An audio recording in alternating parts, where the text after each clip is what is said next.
Baseball is a beautiful thing. It's more beautiful in an old park. It's asymmetrical and quirky. But even in a dome with artificial turf, it's beautiful. The way the field fans out, the choreography of the sport, the pace and rhythm of it, the fact that that pace and rhythm allows for conversation and reflection and opinion and comparison. In right field, the crowd is tormenting Strawberries, singing Darryl, Darryl. Little roller up along first, behind the bag. It gets through Buckner. Here comes Knight, and the Mets win. And there's a fly ball deep to left. It's on its way. There it goes. And the Yankees are going to the World Series. Aaron Boone. Ground ball stabbed by Folk. He has it. He underhands to first for the first time in 86 years. The Red Sox have won baseball world championship. Can you believe it? It's a pastime, something you do. It's entertainment, something you watch. And it's a shared experience, something you talk about and read about. But you can apply those same three criteria to other things. What makes baseball special is that it's the best game that's ever been devised. Smith corks one into right down the line. It may go. Go crazy, folks. Go crazy. Sure as God made green apples, someday the Chicago Cubs are going to be in the World Series. A little bouncer slowly toward Bryant. He will glove it in front of Rizzo. It's in time. And the Chicago Cubs win the World Series. Cubs win. What a lucky break. The good Lord wants the Cubs to win. How can you not be romantic about baseball? There's a very peaceful thing. It was created and played in pastures and meadows. There's grass, there's outdoors, there's everything that people thought was American and feel about America. You get in a ballpark, and it's the wonder of walking through that dark tunnel and seeing a huge open space where men play the little boy's game.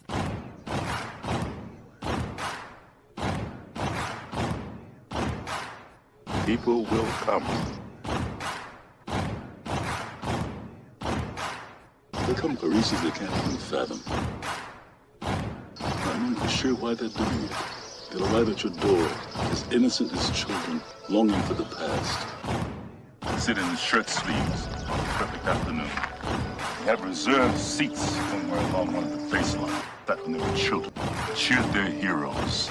It'll be as if they'd dipped themselves in magic waters. The memories will be so thick that I've brushed them away from their faces.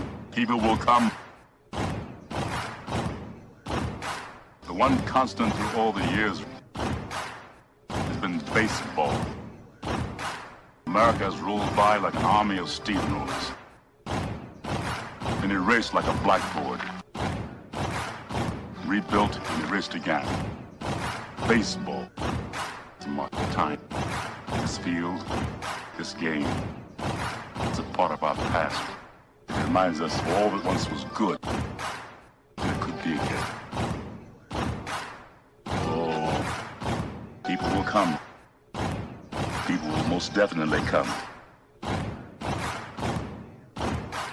We're all told at some point in time we can no longer play the children's game. We just don't know when that's going to be. Some of us are told at 18, some of us are told at 40. But we're all told.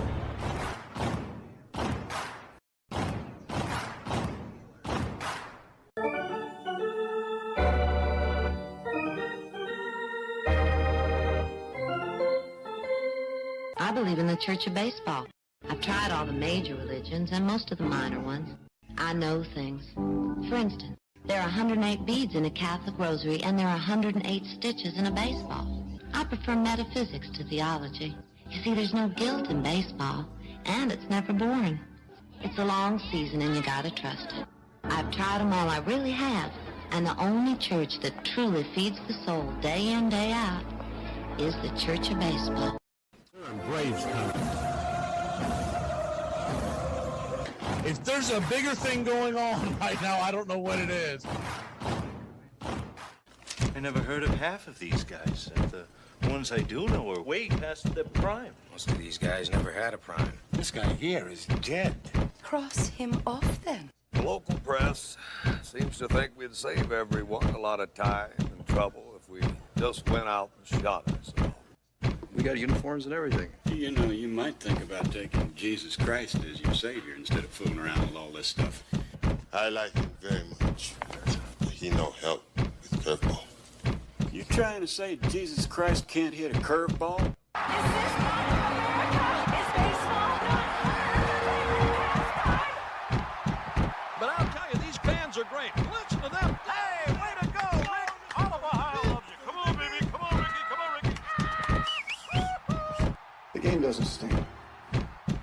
It's a great game. Ladies and gentlemen, welcome. We direct your attention now to home plate. Please remain standing. We call your attention to our bands here today. They will be jointly directed. And now, another fixture. Our national anthem.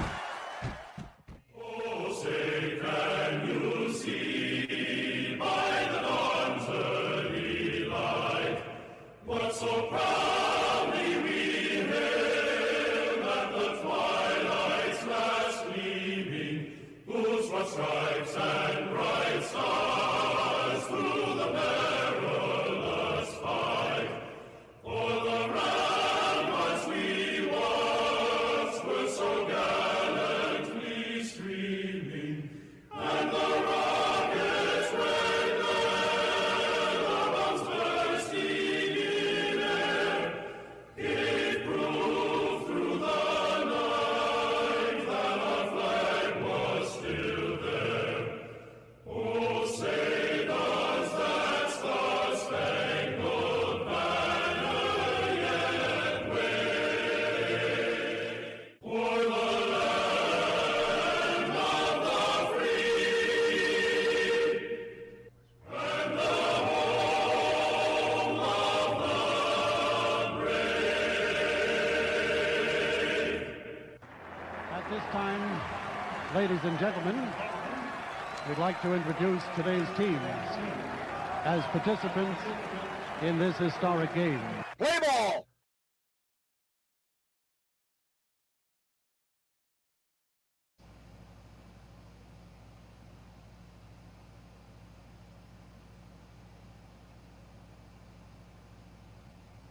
Brooklyn, 1846. In our sundown perambulations of late, through the outer parts of Brooklyn, we have observed several parties of youngsters playing base, a certain game of ball. Let us go forth a while and get better air in our lungs. Let us leave our close rooms. The game of ball is glorious. It is played everywhere, in parks and playgrounds and prison yards, in back alleys and farmers' fields, by small boys and old men, raw amateurs and millionaire professionals. It is a leisurely game that demands blinding speed. the only game in which the defense has the ball. It follows the season, the fond expectancy of springtime and ending with the hard facts of autumn. Because we've been playing it fundamentally the same way for so long, the way that we can find the benchmarks that cross generations and cross decades is to be able to use these statistics as if they were labels. They aren't numbers. 300 hitter is not a number. The 300 hitter is a tag that means something today, as it did in 1930, as it did in 1890. I can make that comparison with my father, who could have made it with his father, that common language. It's our game, America's game. We'd spit tobacco juice on a spike wound, rub dirt in it, and get out there and play. Baseball's a gentleman's sport. Sportsmanship spoke from the heart of America. It is a haunted game in which every player is measured against the ghosts of all who have gone before.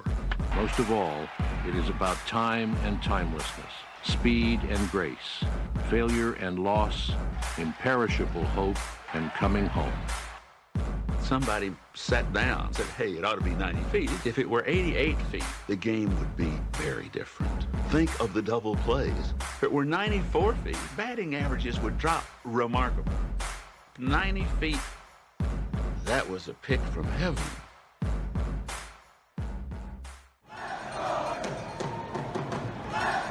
This is a reminder. Disorderly conduct will not be tolerated. Please respect your fellow fan and refrain from any unruly behavior.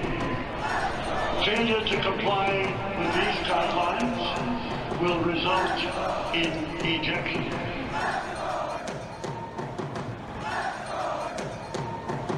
Baseball serves the same purpose as a revolution in Central America or a thunderstorm on a hot day. A tonic, an exercise. So long as it remains our national game, America will abide no monarchy, and anarchy will be too slow. Ladies and gentlemen, we interrupt our program of dance music to bring you a special bulletin from the Intercontinental Radio News. Ladies and gentlemen, the flash in the sky was visible within a radius of several hundred miles, and the noise of the impact was heard as far north as Chicago, Illinois. We have dispatched a special mobile unit to the scene, and we'll have our commentator give you a word picture of the scene as soon as he can reach there. Reports observing several explosions occurring at regular intervals and moving toward the Earth with enormous velocity, like a jet of blue flame shot from a gun. Crosley Service estimated that 32 million people were listening in on radios. Quietly, and we will control all that you see and hear. You are about to participate in a great adventure. You are about to experience the awe and mystery which reaches from the inner mind to the BCR, your home for the classic call, Radio Baseball. Hi, folks. Join us now for another ball game. Yes, sir. Why, we'll send you the play-by-play. This is the one we've been waiting for. This is it. This makes you feel like it's spring and baseball, no more measles, and free tickets to the circus. Although edited, tonight's thriller contains suspense and violence which may be unsuitable. Parental discretion is advised. 2,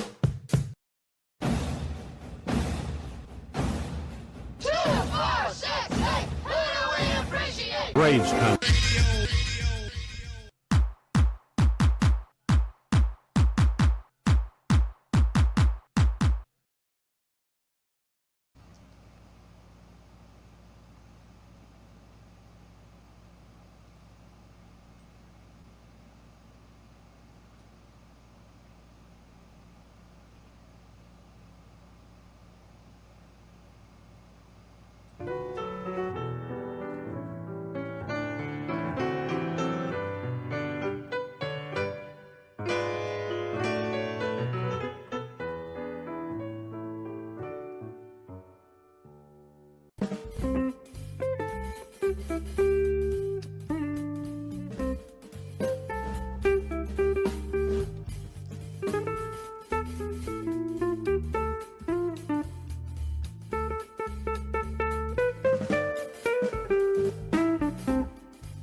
Welcome in.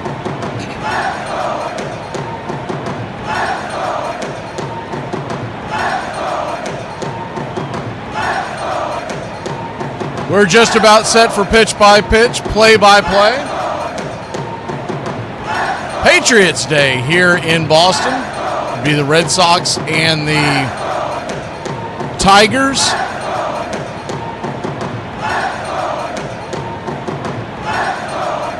And as soon as the 3D kicks in, we will lift the curtain. Beautiful day here in Boston. It is a cloudy day, but other than that, not expecting rain. Cool temperatures. See where they're at now. I was double checking a second ago. Let's see where they landed on it. 48 degrees and the wind is blowing out to right field at 8 miles an hour. So though a cool day, we may get a high-scoring game. Pretty good pitching matchup as we've got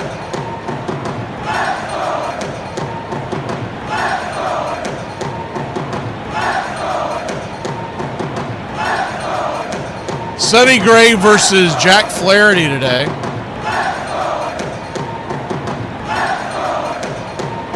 Excuse me, I'm trying to run in here and do about 19 things at once because of the early start time. Talking about a chicken when your head cut off.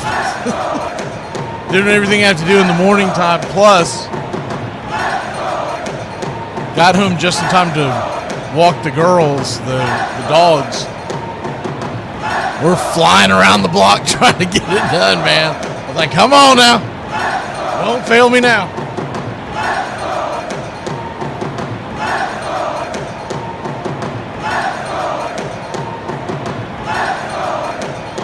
Good to see you, Rich.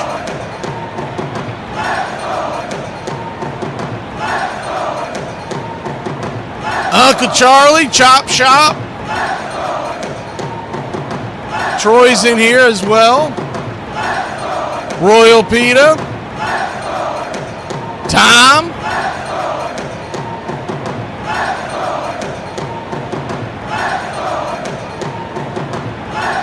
Now they do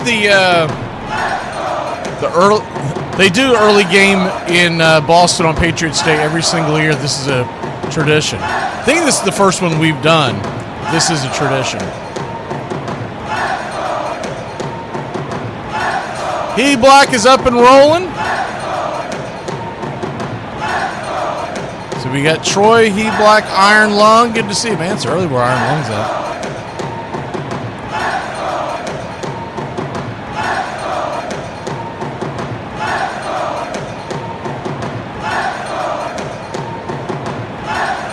So for folks who don't know the history of this, this is Patriots Day in Boston. If you remember the awful tragedy that happened in the Boston Marathon, this is the same day that happens. They do the Boston Marathon. They plan the Red Sox game so it doesn't interfere with the marathon. There's also a parade that goes on. There's a lot of years where it's not this year, but there's a lot of years where the Boston Celtics play as well. They actually gave them the night off to try to help with traffic, but there have been days where they had the Celtics playing at night. The Red Sox always play in the morning time. 11:05 is usually the start time for the Red Sox. Red Sox are wearing, it looks like more of a throwback. I really like these jerseys. They're white top to bottom, Boston across the chest in red, stripings in red down the center of the chest along with on the side of the jerseys. But the font itself, I don't know what font it is, but it looks like an old throwback to even the Boston Red Stockings days when the Braves were in Boston, called the Red Stockings. It's got that kind of look, and I'm sure that was the intent.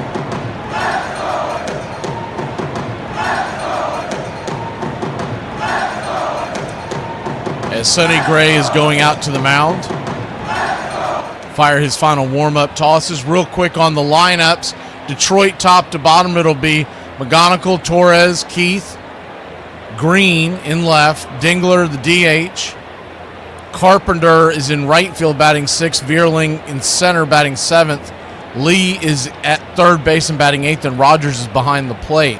On the Boston side, leading off in left field, it's Roman Anthony at first. Wilson Contreras. Wilyer Abreu's in right and batting third. Yoshida is the designated hitter. He's our pick to click. He's got really good numbers against Flaherty. Story batting fifth at short. Duran in center, batting sixth. Durbin is at third and batting seventh. Meyer is at second and batting eighth. And Narvaez is behind the plate and batting ninth. Boston about to fire the first pitches left to right across the outfield once again. It'll be Anthony, Duran, and Abreu. Around the horn, third to first, Durbin, Story, Meyer, and Contreras. Narvaez is behind the plate, and of course, Sonny Gray, Nashville, Tennessee native, is behind the bump. On the bump, excuse me. Good to see you, Becca! Home plate umpire Will Little, first base Ryan Addington, Felix Neon is at second, and your third base umpire here for today's game. Once again, 47 degrees and the wind blowing out 8 miles an hour out to right field in case you're just joining us. Third base umpire is Lance Barksdale. And we're just about set for pitch-by-pitch, play-by-play. Classic call of radio baseball.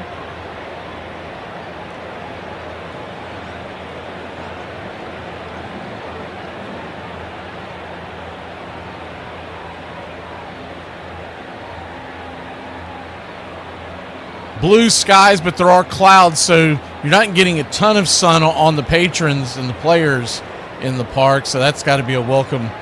Well, normally I would say it's welcome, but it is 49 degrees, so maybe they do want some sunshine kicking.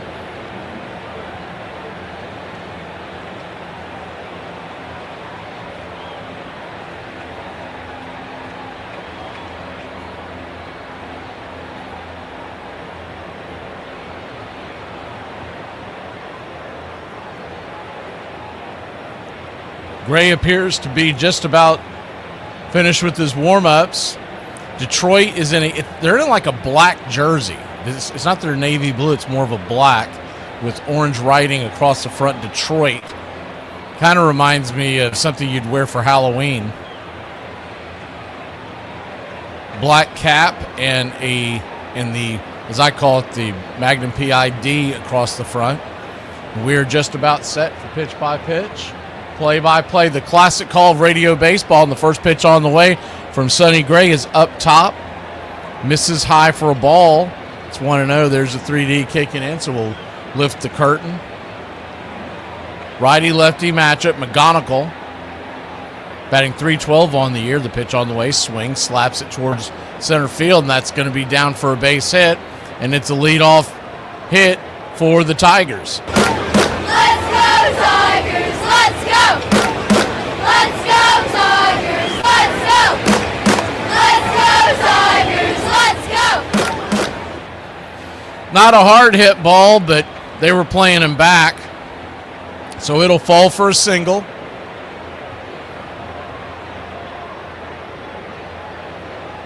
First pitch on the way is a swing and a miss. Strike over the plate. It's 0-1. The 0-1.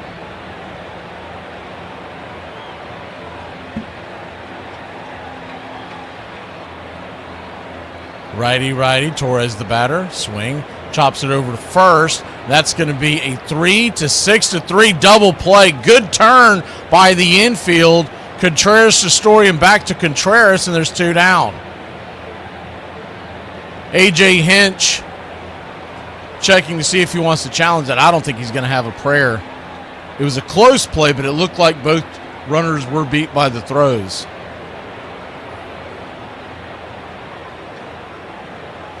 So, you can erase that base hit off the board, and then we're back to 2 up, 2 down.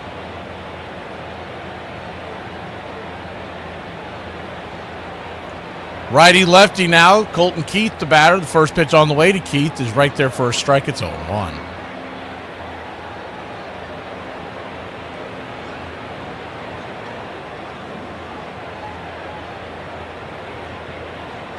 The 0-1.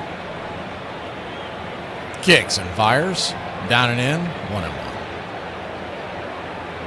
No, y'all are talking about the Mets' woes. I didn't get a chance to listen to the fan this morning. I was so busy, but I'm planning on just basically listening to the replay after this game.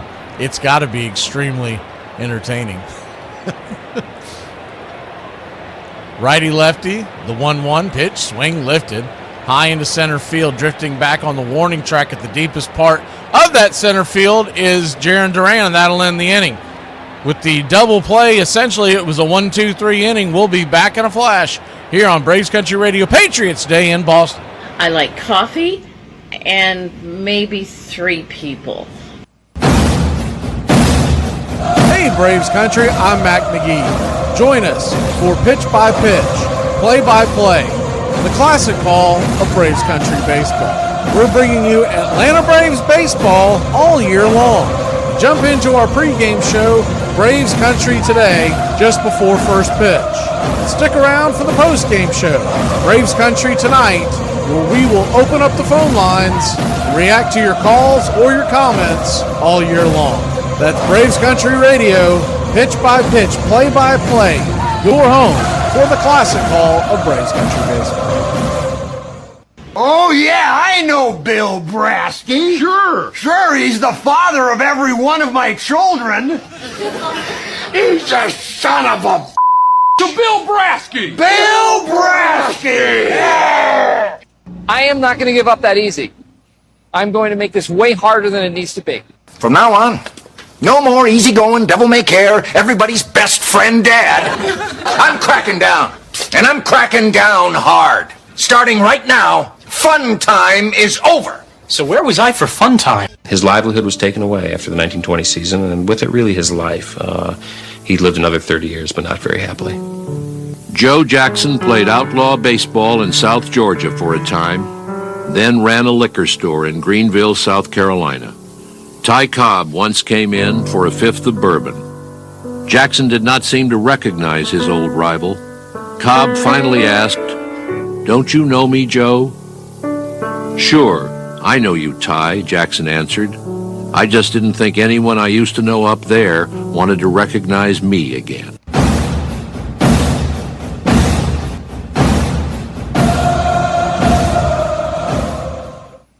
Welcome back. 0-0 your score. Jack Flaherty goes to work. Righty-lefty match at Roman Anthony coming to the plate.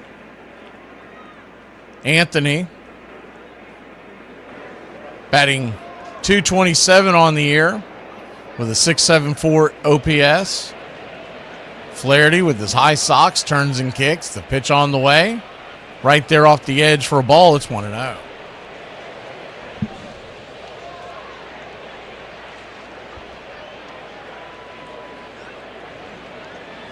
The 1-0 swing, bangs it foul back behind the plate. It's 1-1.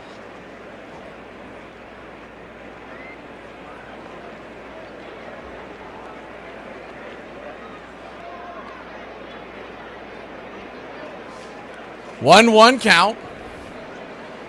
Slaps the side with the bender. 1-2.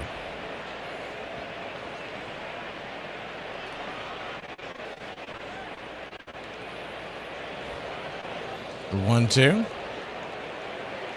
Takes her down and away, and it's now 2-2. So a 2-2 count. The infield is back and to the right.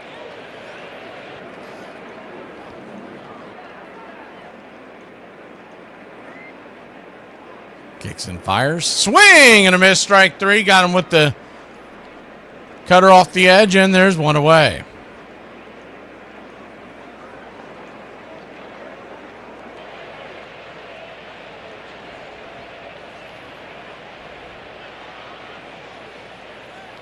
One down, and Wilson Contreras will come to the plate. I do that every time with those two brothers. William is the ex-Brave that plays for the Brewers now. Righty, first pitch to Wilson is swung on. That ball scalded down the third base line. It's going to bounce off the wall, and Contreras, because of the confines here in Fenway, it shoots back to the shortstop McGonigal, and it's just going to be a long, hard hit single for the Red Sox.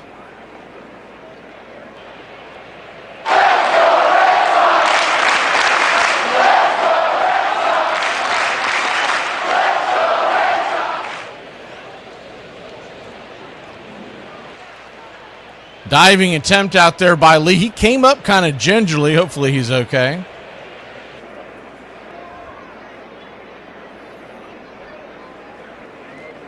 First pitch to Abreu. Wilyer Abreu takes the strike down there at the edge.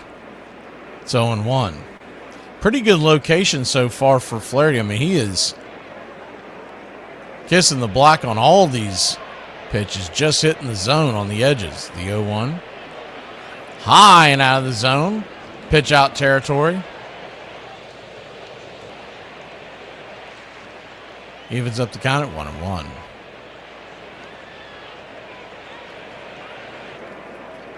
1-1 count. Only game on the docket today until tonight. The 1-1 pitch. Swing, pops it up. High in the sky. And camping underneath it, making the catch in left field is Riley Green, and there's 2 down.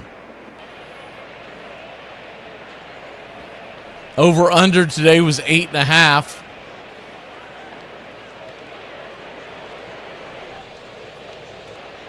I think Red Sox were minus 140 on the money line, the last one I saw. Detroit plus 110.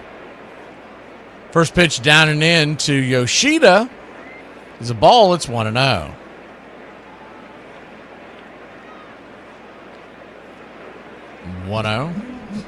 I wouldn't be so sure, Rebecca, on that sweep. They've got pretty good matchups, but when you're on the road in division, 4 games, that's a rough one. Pitch right there on the outer track, evens up the count at 1-1. But we definitely like the pitching matchups. We go over all of it today. Braves Country Day is coming your way at 5 p.m. Eastern, not the normal noon time on the first day of the series. But hopefully you're right. 2-1 count. One thing we do know, it's a long season. We're only, 22 games in? Is the 2-1 outside wide, 3-1. But it's off to a great start. You can't ask for a better start, especially when you're considering the injuries the Braves started off with the pitching staff and the pitching they're getting, the bullpen, the starting rotation.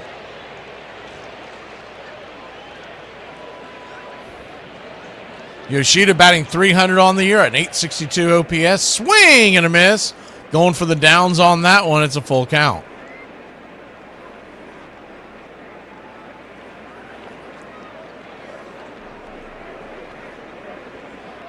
I meant to check it when I woke up early this morning, and then when I came in today, kind of slipped my mind, but let me see if they've made any kind of adjustments.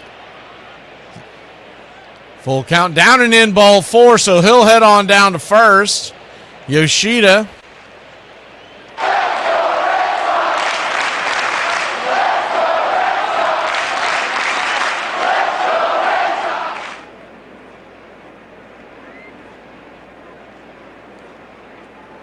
First and second, it is going to be Bryce Elder, so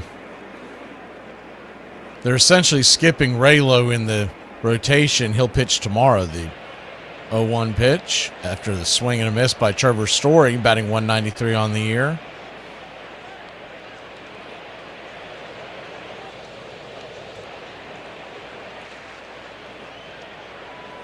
Oh, 0-1 count. Kicks and fires. Swing. That ball's hit high and deep. Up towards the Green Monster. Does it got enough?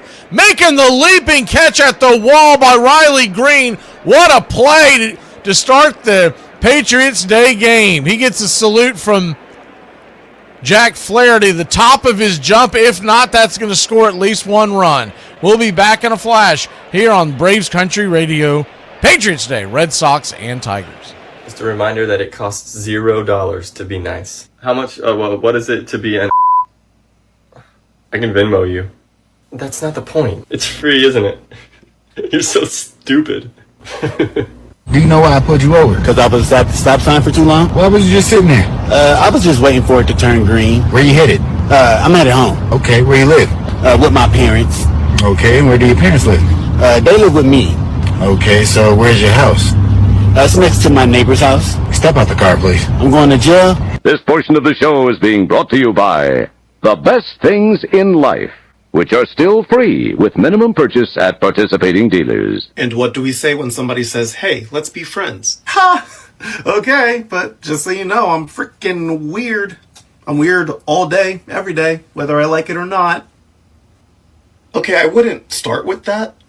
The day after the Black Sox were acquitted, Judge Landis barred all 8 players for life. None of them ever played Major League Baseball again. Judge Landis and the club owners had done their best to reassure the public that the game's honesty had been restored, but fans remained skeptical. Something or someone else was needed to revive their shattered faith. But I tell you what, here comes a guy with big, broad shoulders and skinny legs, and he could hit that ball out of the ballpark. See, a lot of people had stopped going to baseball, and here comes Babe Ruth. Babe Ruth started hitting that ball out the ballpark and then brought him back. Thank you for listening, liking, and subscribing to Braves Country Radio, your home for the classic call of Braves Country Baseball. Swung line drive left field. 1 run is in. Here comes Green. Here's the throw to the plate. He is safe. Braves win. Braves win. Braves win.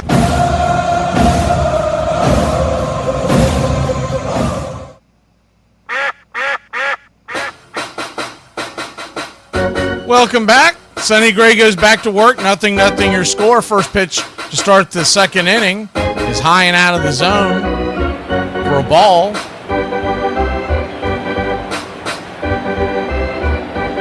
One and 0 to Dingler, the designated hitter for the Tigers today. The 1-0 pitch, swing, lifts it high towards the green monster. Camping underneath it, making the catch is Roman Anthony. 1 away.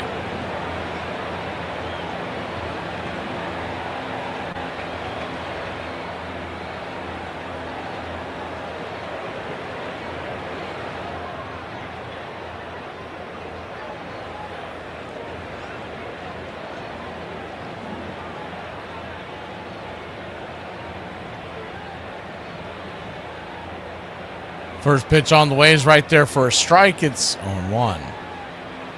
The 0-1. Gray, by the way, only at 10 pitches to start the game. Dingler batting .302.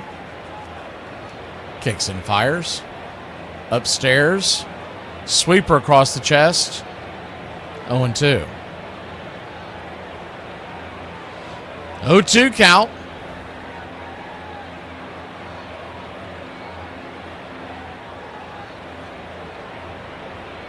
Sonny brings it, swing, hits it on the ground over to third, and that's going to be a 5-3 easy put out, and quickly 2 up, 2 down to start the second.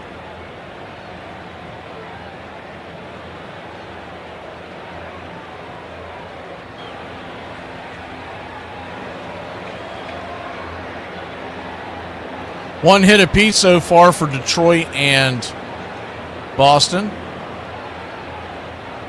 Well, Iron Lung wants to know what's everybody eats, so we might as well do it. What's for dinner?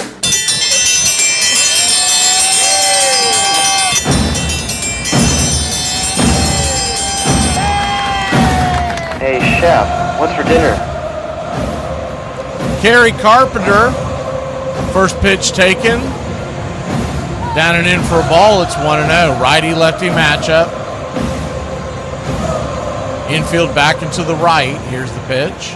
Swing. Sizzles it foul, but down the first base line.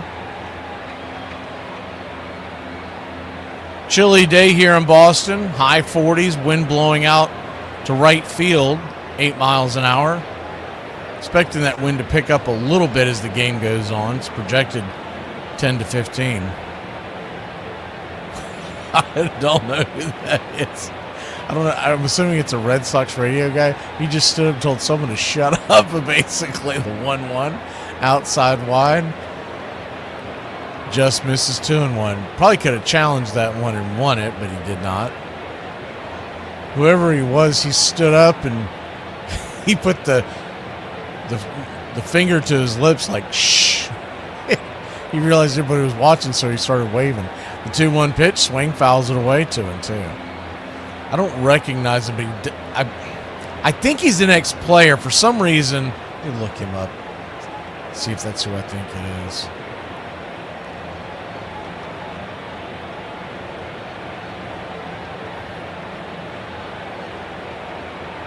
The 2-2.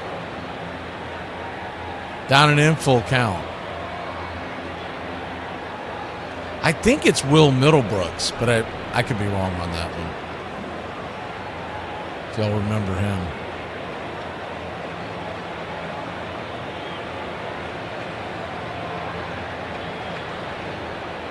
Payoff pitch.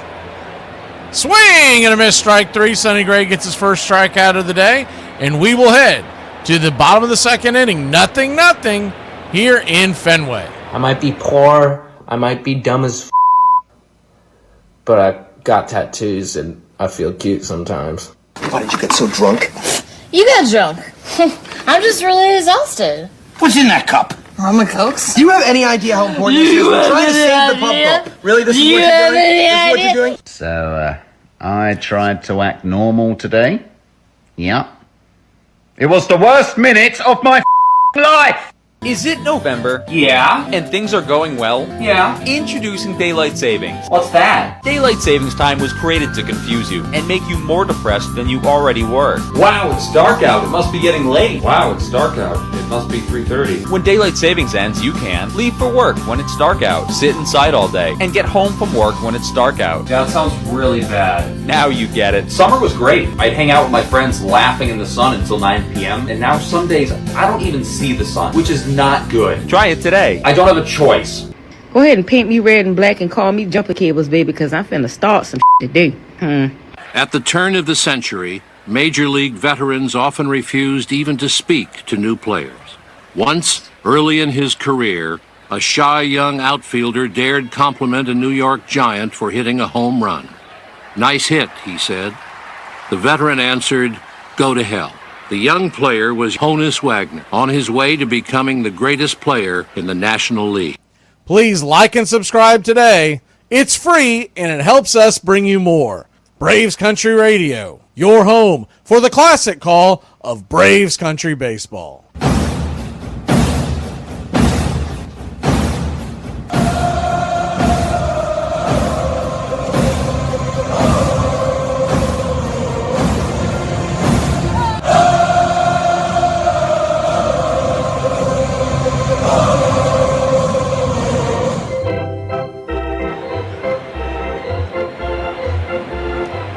Welcome back. Jack Flaherty goes back to work, and the first pitch is a bender right there on the outer edge for a strike. It's 0-1. Duran batting 172 on the year. 1 home run. 10 RBI. Off to a really slow start. The 0-1 right there at the knees. 1-1.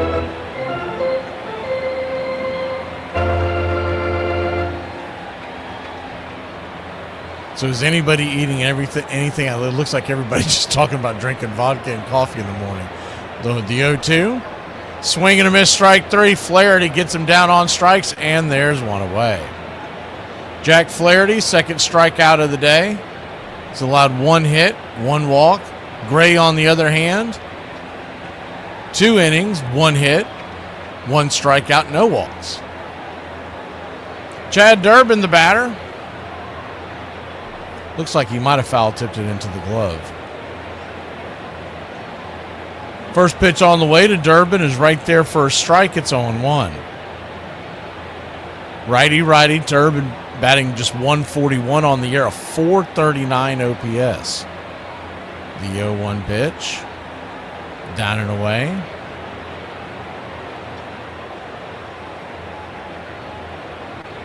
One and one.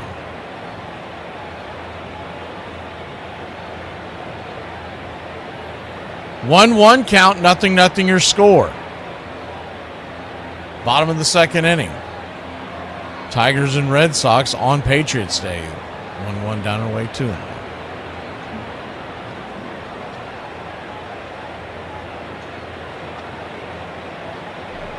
The 2-1 check swing. 3-1.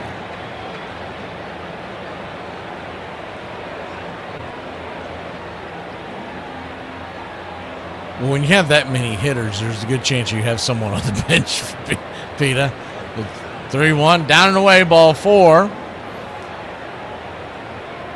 And he'll head on down to first. So the Red Sox get something going here to start the inning.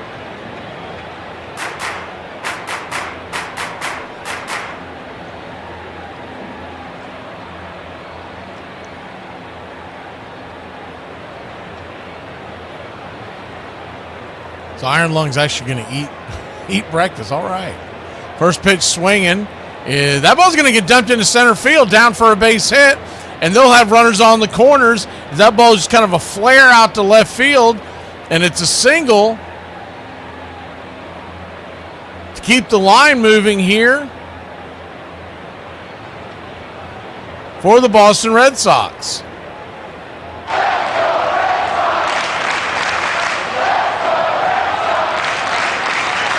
Jam shot. Meyer was able to punch it out towards left center. So runners on the corners, 1 out. Narvaez, the number 9 hitter, to the plate. He's got pretty good pop, but he is your typical catcher. He's a double play waiting to happen. So they'll be trying to get it on the ground. And Boston thinking about a squeeze play, throws a bunt out there, pops it back foul. So in one that wasn't a suicide squeeze, it was your safety squeeze, as the runner at third, Durbin, was holding back to see if that ball got bunted or not.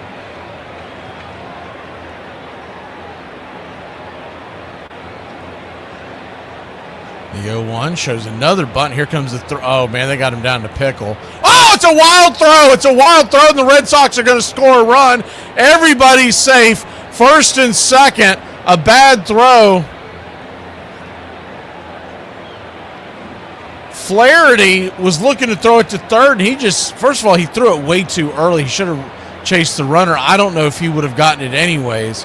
And it's a 1-0 lead for the Red Sox.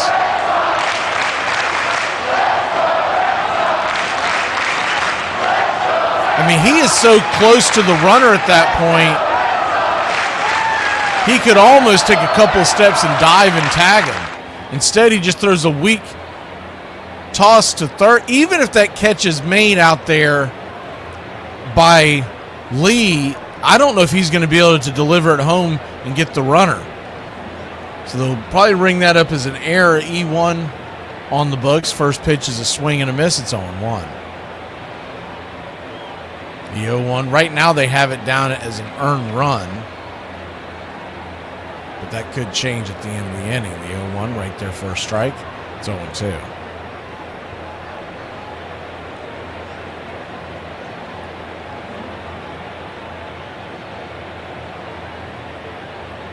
Oh-2 count. Runners on first and second. 1 out. The infield's back and to the right. The pitch. Just below the knees. 93 miles an hour. It's 1-2. Braves Nationals tonight. Double dip. Starting at 6:45. We'll come on the air at 6:15 tonight. The 1-2 in the dirt. 2-2. Braves Country today coming your way at 5 p.m. Eastern. You'll see now that it's a pretty tight 30-minute window. As we're taking them out to different radio stations, the 2-2. Outside wide 3-2. And because of that, so we have a pre-recorded underbelly that plays. And when certain minutes hit, it's a reminder for me to basically keep it moving. It'll take me a while to get used to that because I still step all over it, but it's all right. The payoff pitch, outside wide, ball 4. And he'll head on down to first. The bases are loaded now. There's only 1 out. Ducks all over the pond.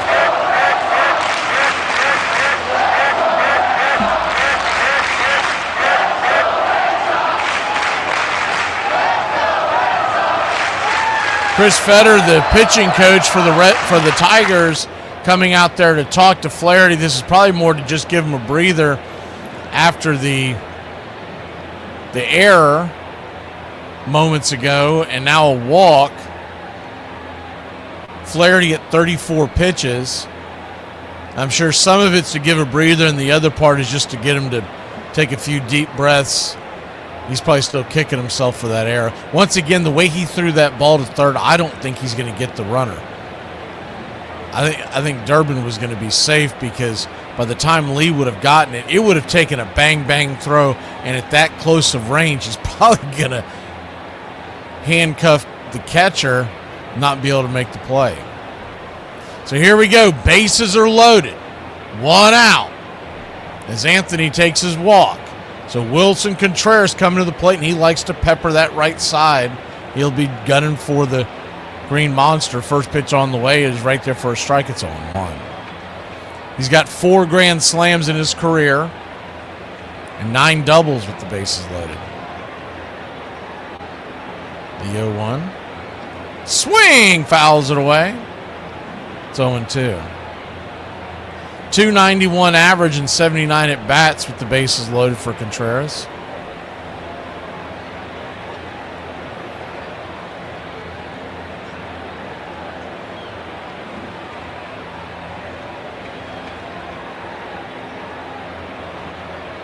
The 0-2 count.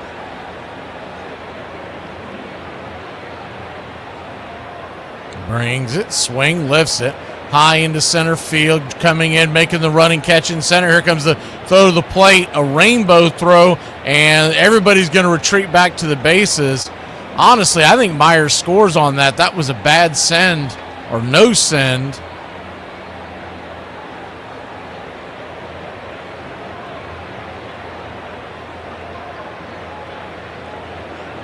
Boston Red Sox third base coach Kyle Hudson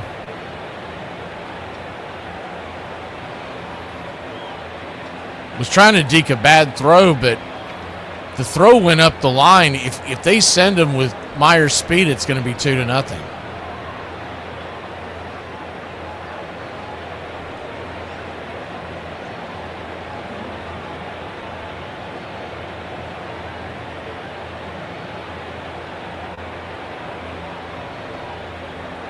Righty-lefty, bases juiced. Abreu the batter. Here's the pitch. Up top, misses high, ball 2-0.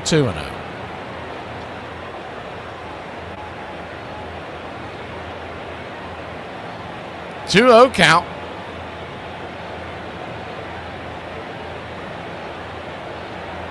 Kicks and fires, swing and a miss. 2-1.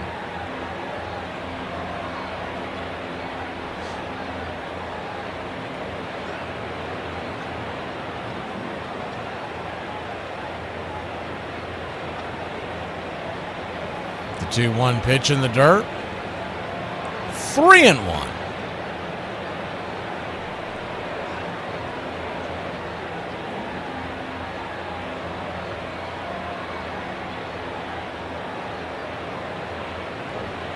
The 3-1 pitch in the dirt, ball 4. So he'll head on down to first.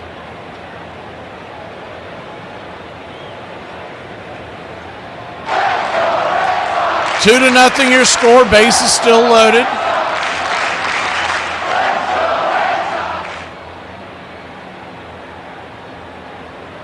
Abreu with an RBI and the walk, and Yoshida to the plate. Base is juiced. Yoshida walked his first time up. Flaherty kicks and fires. First pitch swinging over the bender. It's 0-1.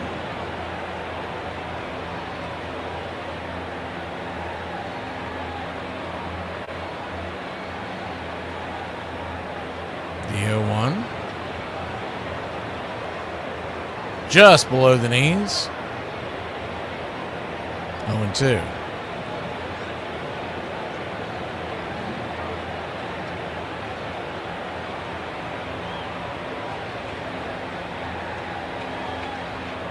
The 0-2 count, swing, rolls it on the ground over to first, and that's going to end the inning. But not before the Red Sox take a 2-0 lead. We go to the top of the third. 2-0 here on Patriots Day in Boston. What kind of names were these kids calling you at the pool? Meathead, Fatso, Lard Butt, Lally the Whale. Porky, Hog, Fat Ass, Double Wide, Butterball, those sorts of things, right? Yeah. In right field, the crowd is tormenting Strawberries, singing Darryl, Darryl. It's a tough time for any kid. and especially now as he stands naked under the world out there in right field, and they taunt him and they chant his name. He takes his cap off and reacts to it. It's just been a tough time. I tell you, it's a tough business. And the chant continues, the taunt of Strawberry. High fly ball to Strawberry. Wind blowing it. One away. Boy, they're really on his case. Oh. Armchair. No one ever saw anything graceful or picturesque about Wagner on the diamond. His movements have been likened to the gambols of a caracoling elephant. He's so ungainly and so bow-legged that when he runs, his limbs seem to be moving in a circle after the fashion of a propeller. But he can run like the wind. New York American. A Pennsylvania coal miner who had once hoped to become a barber, Wagner became a star in the Iron and Oil League, and in 1900 joined the Pittsburgh Pirates, where he played shortstop for 18 years. He hit better than 315 seasons in a row, stealing 722 bases, setting league records for at-bats and number of games played that stood for 4 decades.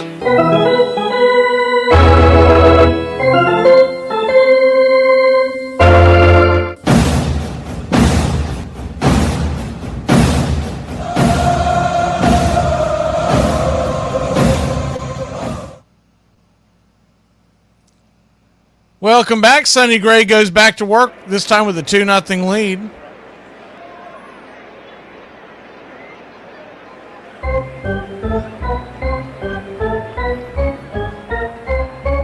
We're in the top of the 3rd inning here on Patriots Day in Boston. First pitch on the way is upstairs for a strike. It's 0-1. 91-mile-an-hour four-seamer to Matt Vierling to start off the at-bat. The 0-1. Brings it. Swing, rips it into left field. Diving attempt out there by Roman Anthony. He'll miss it. It'll bang up against the Green Monster. Leaps to his feet, fires it into the infield. But it's a leadoff double for the Detroit Tigers.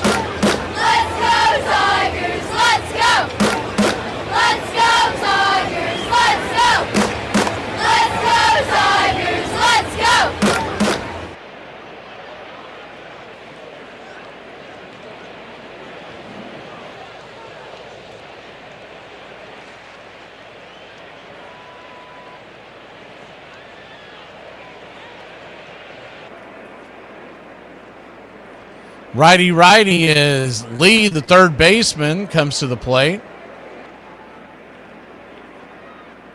Hyu Lee 0 for 7 on the year.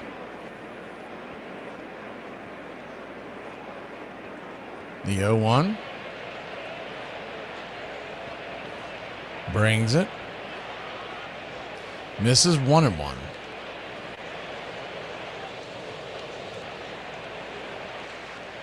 1-1 count.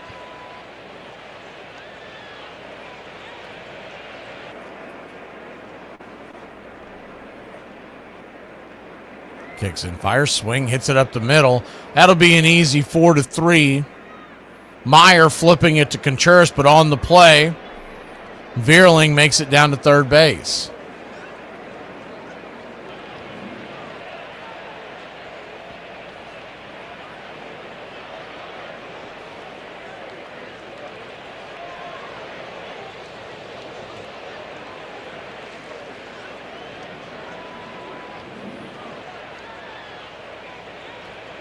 Rogers comes to the plate. The catcher for the Tigers. He slaps at the first pitch. That's down for a base hit. And it's going to be an RBI single for the Detroit Tigers with 1 out and 1 on at first. So a good piece of hitting there by Rogers.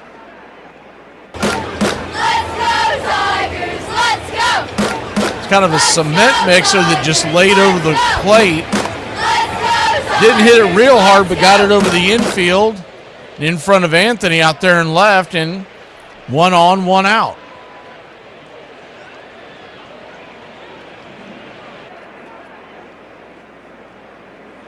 Righty-lefty matchup. First pitch on the way is a Strike on the outer edge. It's 0-1.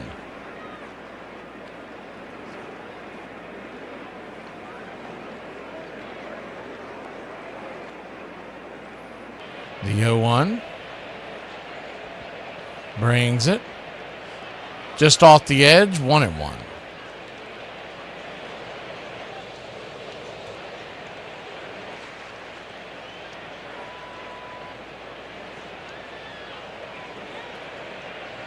One count. Swing, slaps it foul. 1-2.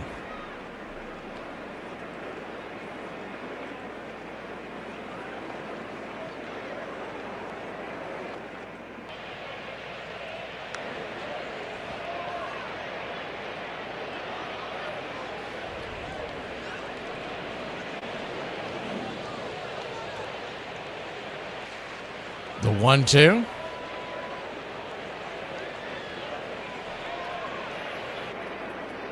Swing, fouls that one away. So McGonagall's making great work on this at bat. The 1-2 count.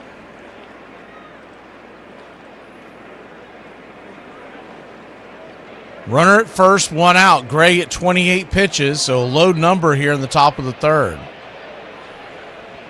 The 1-2 from Sonny. Sinker down and in, and it is 2-2.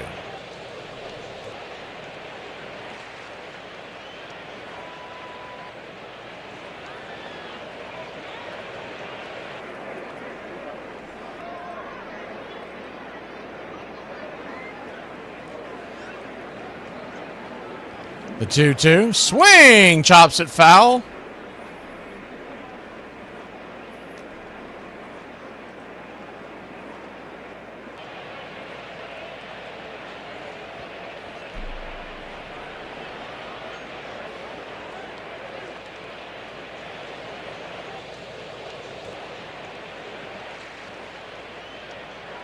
Two count. Boston leads it 2-1. Top of the third inning. Gray looking in. The wind up the pitch. Caught looking, strike three. Froze him with the sinker up top, and there's 2 down. Second strikeout of the day for Sonny Gray. Good pitch there. He had to have been looking down in the zone for the off speed, and he went up top with the heater. Little two-seam action. It started in and dipped back over the plate.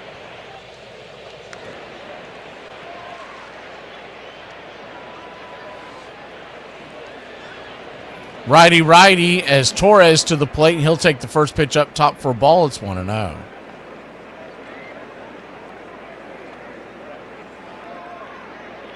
The 1-0.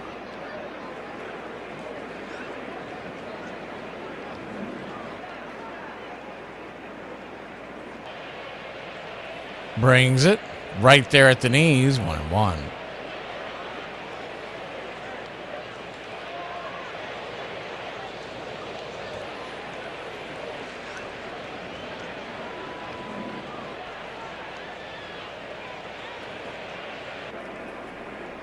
The 1-1 from Gray. Come set, runner at first, 2 outs. The pitch just hits the outer edge. 1-2. You can tell by the reaction from Torres he didn't like the call, but he's not going to challenge it.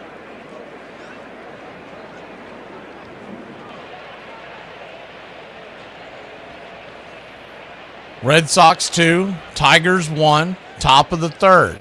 The windup, the pitch, swing, runner goes and fouls it away. We'll do it again. Pretty good jump over there at first.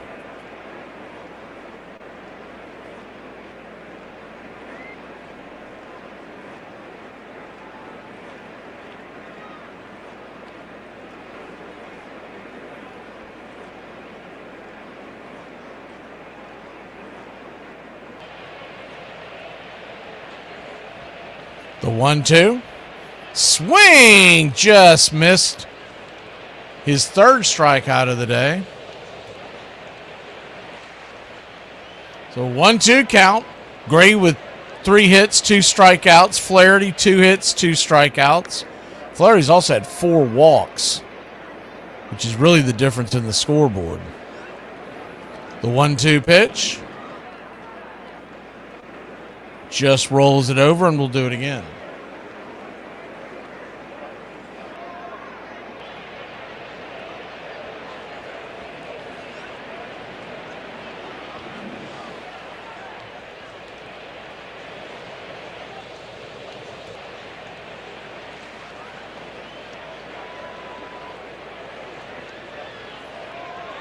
The 1-2. Gray turns and fires. Down and away. Runner goes to through on second base, and he will be safe. Ball starts to get away. Meyer looks back the runner, so he'll dart back to second, but it's a stolen base by Rogers.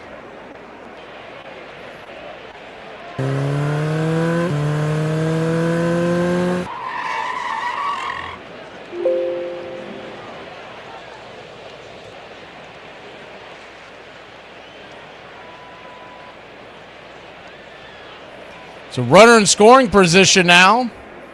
A 2-2 count, 2 outs, and the pitch down and away. Ball 3, 3-2. Full count from Gray.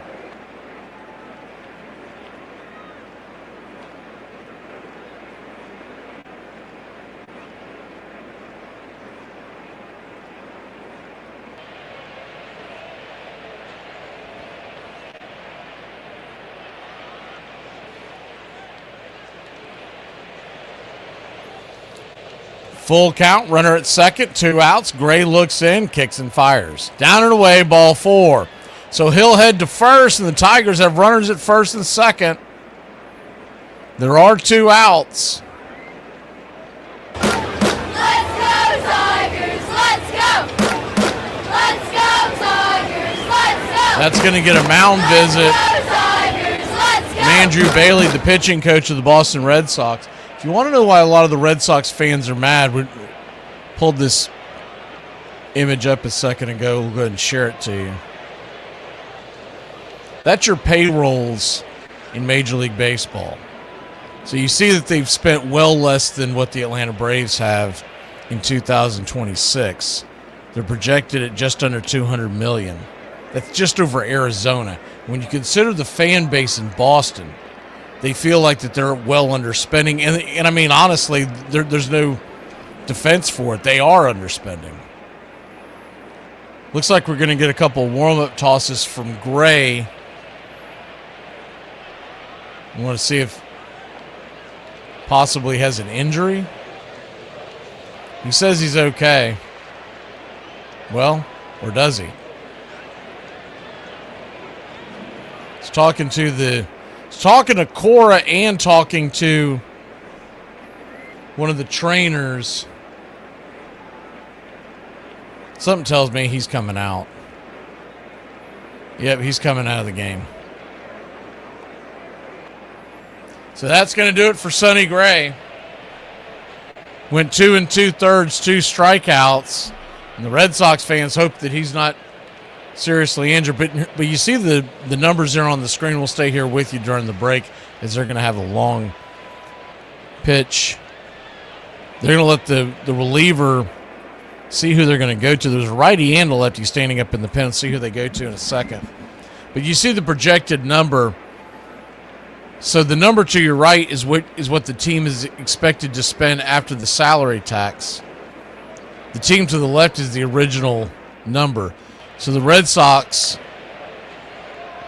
you see the payroll total is $196, but they're projecting a lot of things out. We won't get into the weeds of that with all the different teams. But you can see that it's quite a bit less on the original payroll than a lot of teams in markets that are no longer as big, that are nowhere near as big as Boston and big a fan base. So it gives you an idea why the Red Sox fans are mad. And this has been going on for a few years. They want the ownership to sell the team. The ownership also has stakes in other things, including a soccer team that they believe they care more about.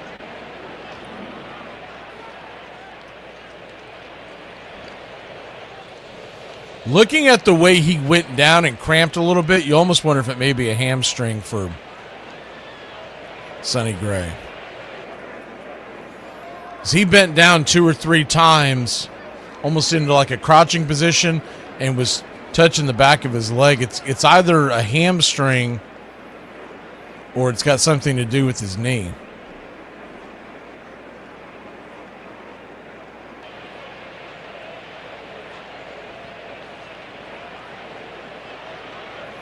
So they head to break. It's 2-1 your score.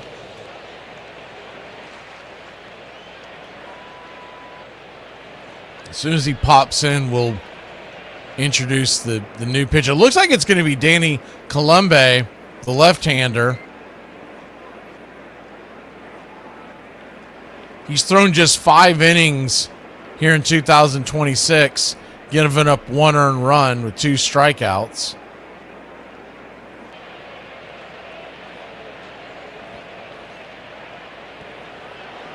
So it's eventually turning into a bullpen game because there's not an outing by Colombe that is more than an inning. So they're specifically bringing Colombe in to face the man coming to the plate, Colt Keith, and then Riley Green is right after him. And then we'll see where they go from there. Red Sox lead it 2-1.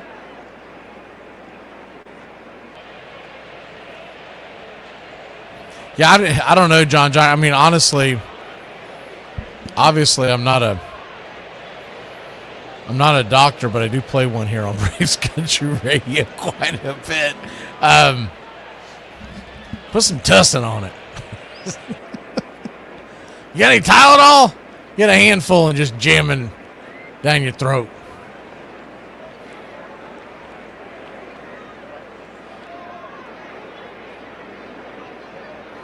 Patriots Day's been played here at home in Boston every year since 1959.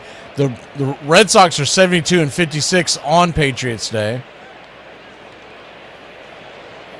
There have been double headers between teams as well on Patriots Day. This is the 9th time they've hosted the Tigers. Pretty cool scene here in Boston if you've never taken it in. They have people dressed up from colonial times, carrying the original 13-star flag out there by the Green Monster pregame as they draped the United States flag over the Green Monster just before the national anthem. Danny Colombe doing his final warm-up tosses. I don't know how he gets away with this. He's got a Miami Marlins teal glove that he's wearing. Miami Marlins type teal glove.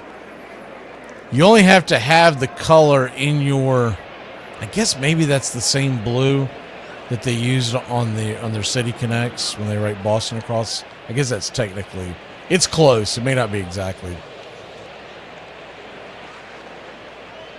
That's all you have to have in Major League Baseball. Anytime you see Acuna with these wild colors on his glove and his elbow pads and everything else, all this flair that he likes to wear, all he has to do is see it in our jersey one time. As long as the jersey's still fairly current, he can continue to use those colors.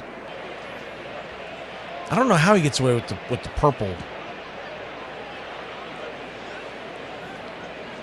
I can't think of a single jersey the Braves have, but he wears like this tie-dye purple type thing. I'm not really sure how that plays into it. You'll see him wear the peach quite a bit, but that's because they'll put a Georgia peach on some of those jerseys. Colt Keith, the left-hander, coming to the plate. He's 0 for 1. And we're back to the action after the injury to Sonny Gray, if you're just joining us. He left with looks to be a lower leg injury. First pitch on the way is up top, misses high for a ball. It's 1-0.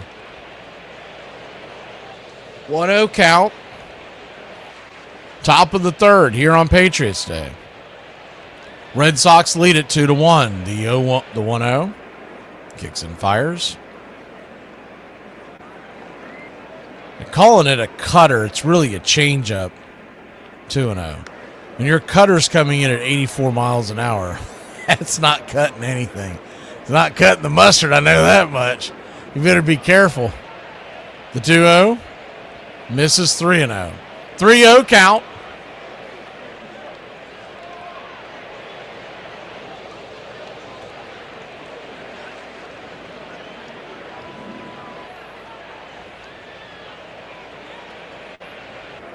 Pitch on the way. Finally dots the eye up there, top corner. 3-1.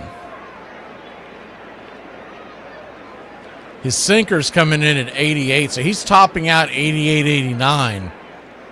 The 3-1. Swing, rolls it over to second, and Meyer get out of it. 4-3 on the putout, and that'll end the inning. Red Sox 2. Detroit 1. We'll be back in a flash. We go to the bottom of the third here on Patriots Day. Excuse me, you dropped something. What I drop? Your nose in my business. Don't try me. Ah, the real McCoy. Well, the original saying was the real McKay, and over the years been changed to the real McCoy. The couple of theories where that one comes from. The first one, there was a play in Edinburgh in Scotland, and the lead actor, Mr. McKay, was playing in a play called Rob Roy. And one night the extra took his place because he was unavailable, and someone in the audience says, well, that's not the real McKay.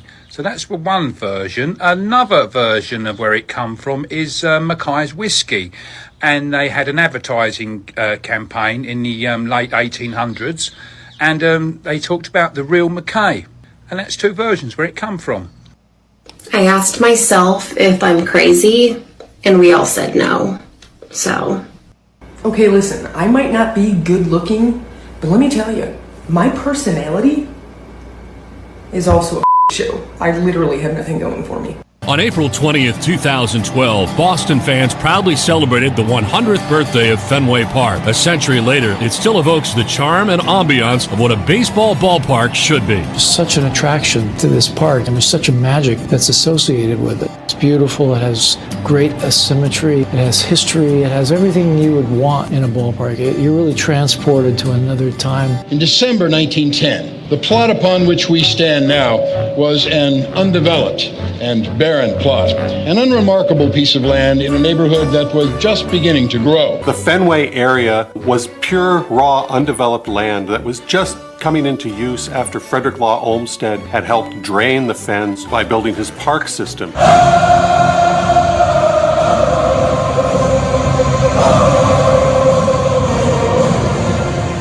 Welcome back. First pitch on the way to Trevor Story is upstairs for a strike. It's 0-1.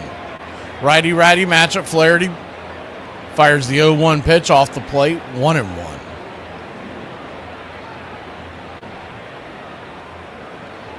Jack Flaherty with already 4 walks in the game. He does have 2 strikeouts. The 1-1 pitch, swing and a miss.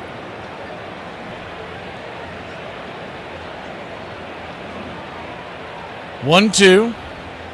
Story takes his time out.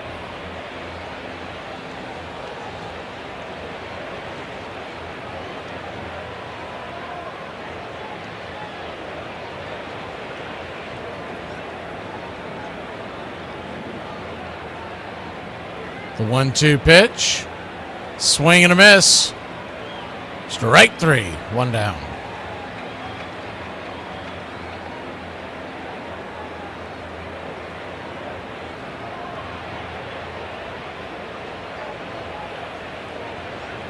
Jaron Duran will come to the plate.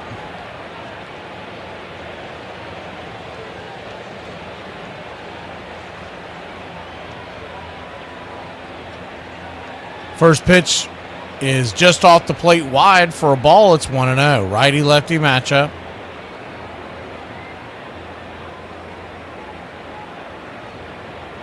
The 1-0. Lifts it. Lazy fly ball into left field. Easy catch for Riley Green. F7 in your scorecard, and there's 2 down.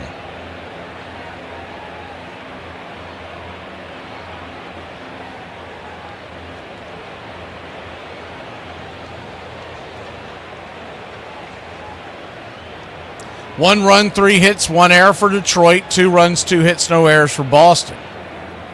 Red Sox lead it 2-1. The infield is now back into the left. Chad Durbin, the batter. If anything shot to the right side, he's got a open territory over there. First pitch swinging, drags it to the left. Foul down the third base line. It's 0-1.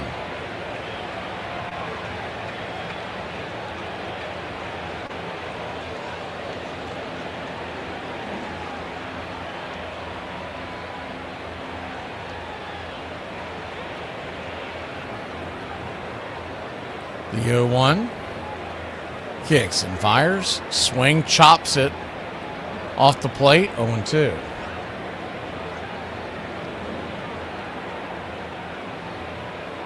That second foul ball, third base coach over there by the Red Sox, he had to do a jumping act to get out of the way. The 0-2 pitch. Misses outside. 1-2.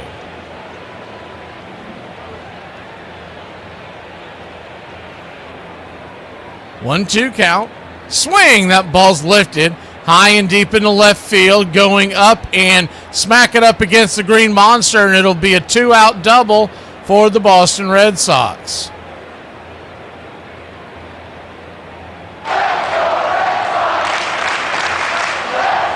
Just missed a home run by a few feet up top. Got that short porch out there in left field, but it is a tall wall. It hit the top of the wall. Came down pretty well played out there, by the way, by, I believe that was, that was Vierling that played it off the wall of the center fielder. Knuckle curve starts off Meyer down below the knees. It's 1-0. Meyer 1 for 1 with the single and a run scored. 1-0. Turns and kicks. Down and in, ball 2, 2-0. 2-0 count.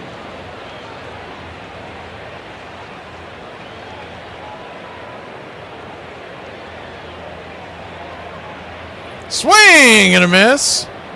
Knuckle curve. 2-1.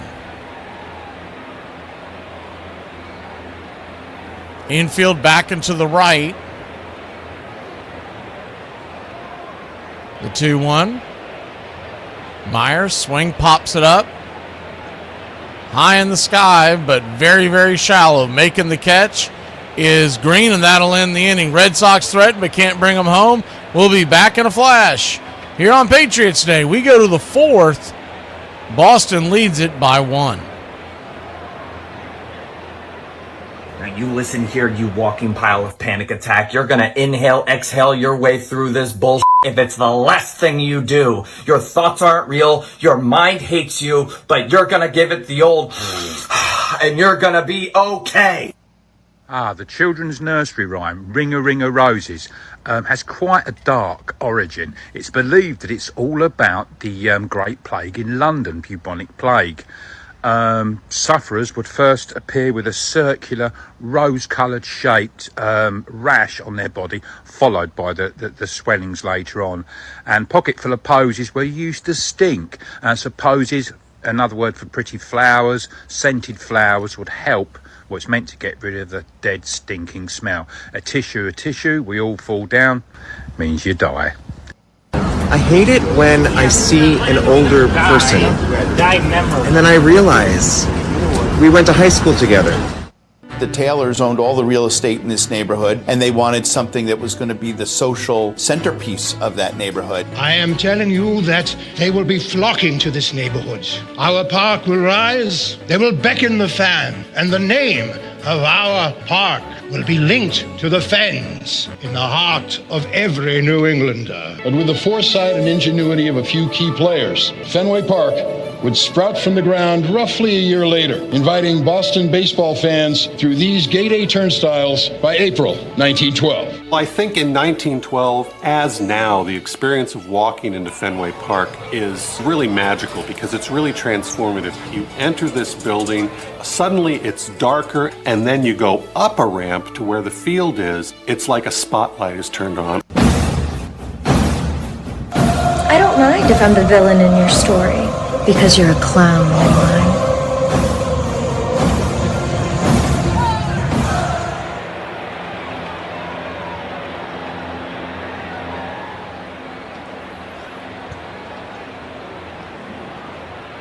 2-1 your score. Zach Kelly warming up in the bullpen for the Red Sox, the right-hander. So we may just be getting Colombe for this one at bat. First pitch on the way to Riley Green. Check swing. He went around. It's 0-1. Infield back and to the right. You got Green, Dingler, and then Carpenter due up. Veerling if anybody gets on. Red Sox lead it 2-1, the 0-1. 12-6 knuckle curve in the dirt, 1-1.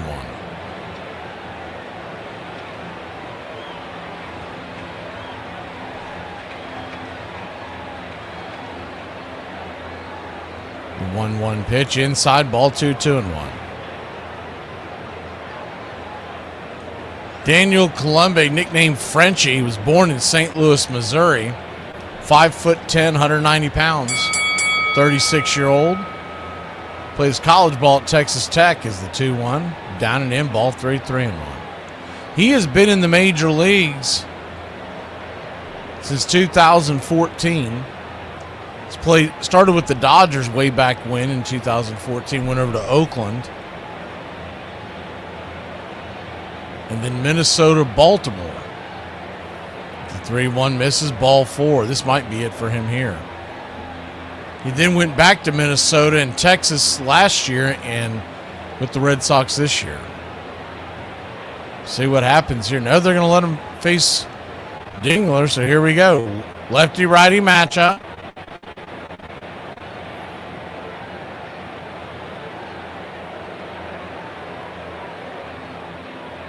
Dingler 0 for 1 on the day. Grounded out to third his first time up. Steps out. Colombe steps off. Now back to it. The lefty fires the first pitch up there and drops a sweeper inside. Under the hands for a strike. It's 0-1.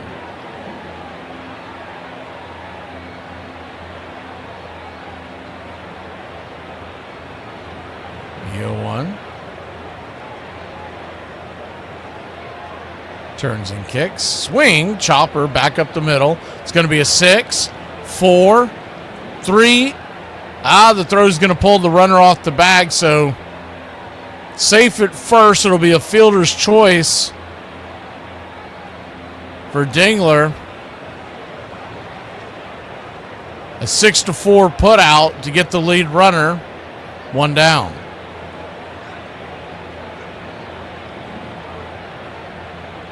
Good job by Contreras to chase that ball off the bag and not try to stretch. He was never going to get him. Lefty, first pitch on the way to Carpenter. High and inside. It's 1-0. Tell you what, for a soft tosser, Colombe has now been in the league. What is this? His 13th season? The 1-0 pitch, swing and a miss. 1-1. He's got a career ERA of 3.33. I mean, it's nothing to sneeze at, especially as a older reliever. But the longer you're in the league, the 1-1 hits him in the elbow, and that'll put runners on first and second with 1 out. And I think that's going to be it. Core is going to go out there and make a pitching change. But the longer you're in the league, you're looking to hit plateaus on your service time. And he's at, 13? If he can find 2 more years in there, the 15-year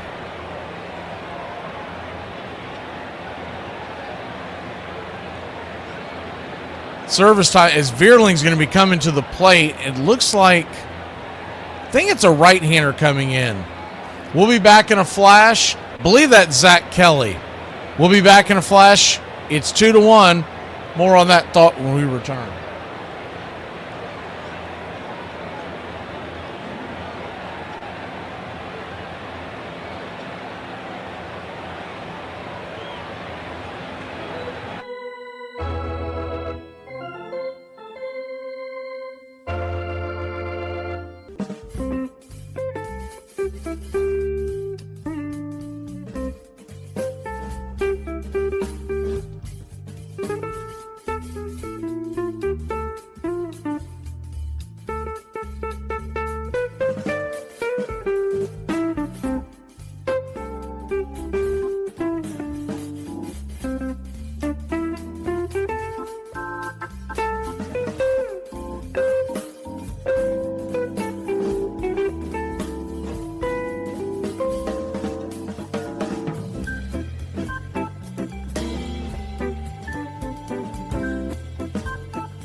Welcome back. Zach Kelly, the right-hander on the mound for the Boston Red Sox. We have the service time pension. You kick in to your full pension maximum at 10 years in Major League Baseball. So he's already achieved that as the first pitch is down and away for just below the knees for a ball. It's 1-0. I think it's currently, it's either 280 or 290 a year. And I don't think you can start grabbing it until, I want to say 43, 45, somewhere in that neighborhood. Years old is the 1-0 upstairs for a strike. It's 1-1.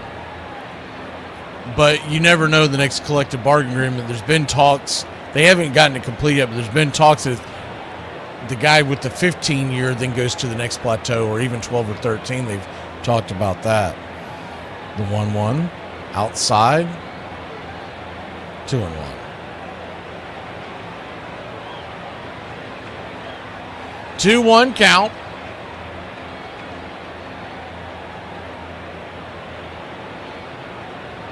Brings it, swings, slaps it foul. We'll do it again. Zach Kelly comes in with a lifetime 4.23 ERA.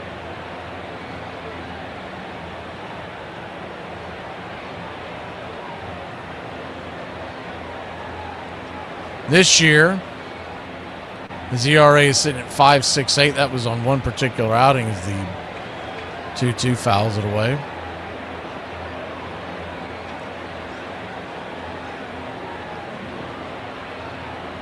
Gave up most of his runs on April 10th versus St. Louis.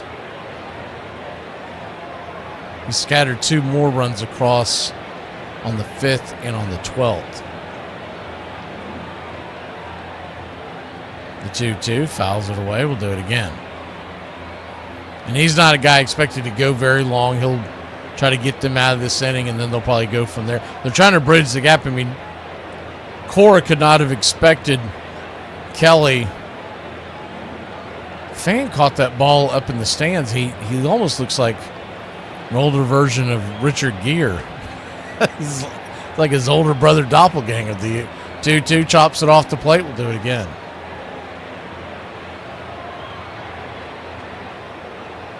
Kelly, 31-year-old out of Roanoke, Virginia, played his college ball at Newberry College, Community College.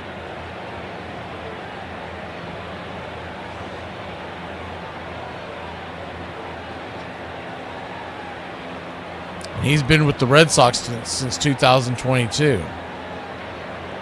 The 2-2. Swing! That ball's hammered down the third base line, but plenty foul.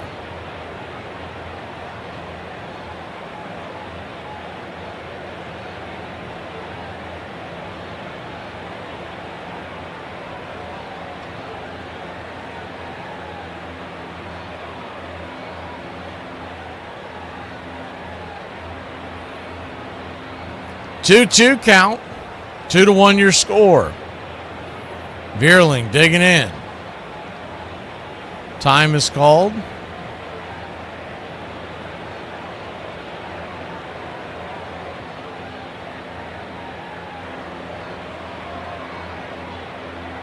Kelly looking in. The pitch. Swing and a miss. Strike 3. Got him with the bender off the edge. Cutter. And there's 2 down.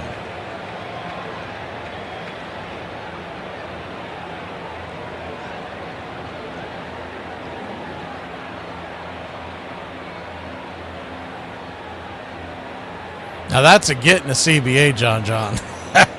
Somebody made some moves to get that. They were high-fiving after that one. Righty-righty matchup. First pitch off the edge to Lee. Misses for a ball. It's 1-0. I wonder if you get that in the NFL. I feel like you need that in the NFL more than anywhere else. The 1-0. Swing, lifts it into center field. That's down for a base hit. That should tie the game. Thogue's going to come over to third to keep the runners at bay. But the Detroit Tigers have put one on the board, and it's 2-2.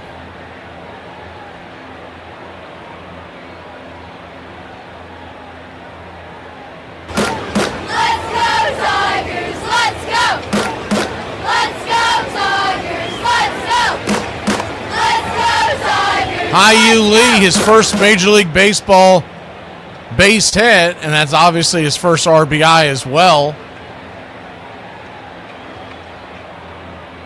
He'll raise his average to 111. He's 1 for 9 now in his career. First pitch is down and in for a ball. It's 1-0. High-U Lee, by the way, the man standing at first base for the Tigers, 23-year-old out of Taiwan, New Taipei, Taiwan.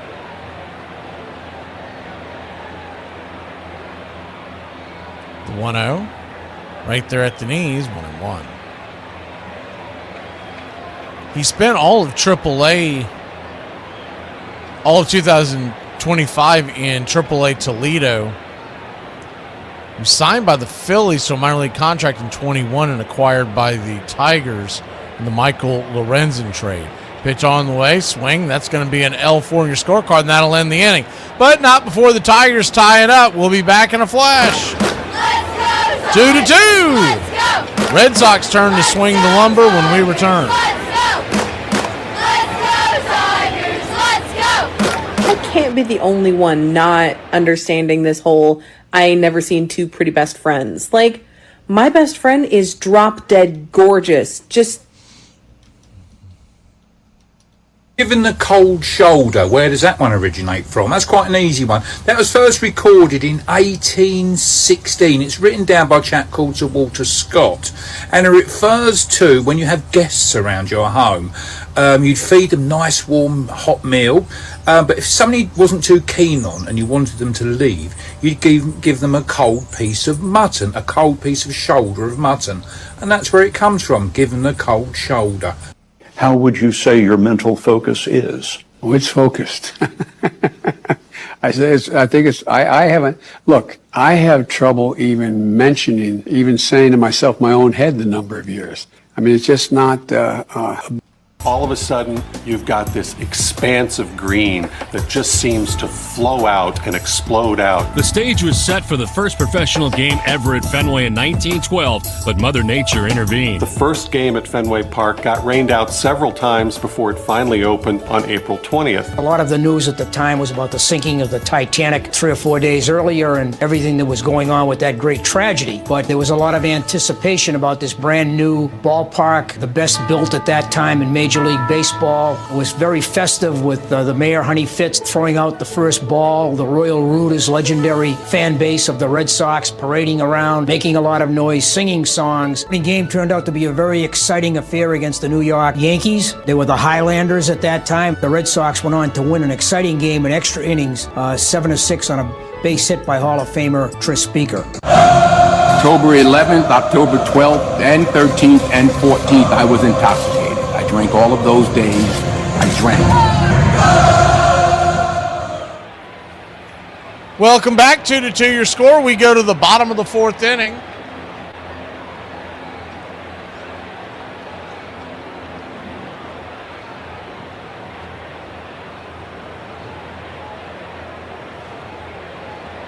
Jack Flaherty going to the bump. Once again, he is 59 pitches into the day. So a fairly high number heading into the fourth. It'll be Narvaez and then back to the top of the order for the Red Sox. First pitch on the way. Right there at the knees. Drops it in for a strike. It's 0-1.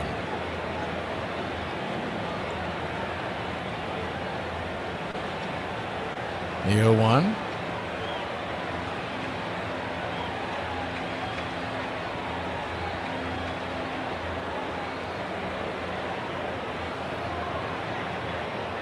Kicks and fires.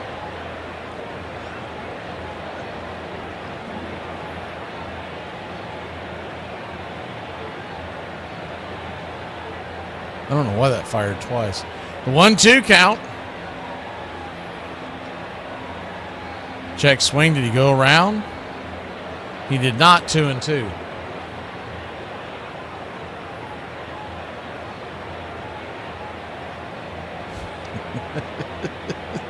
I'll leave that joke alone. The 2-2 pitch swing fouls away.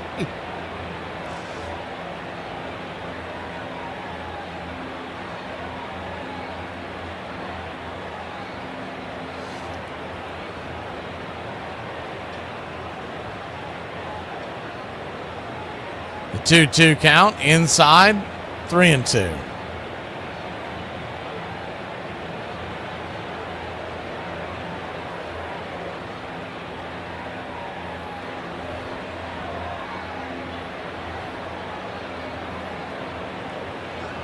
Flaherty fires one up there. Swing! Pops it back foul behind home plate into the stands. Good to see you, 21.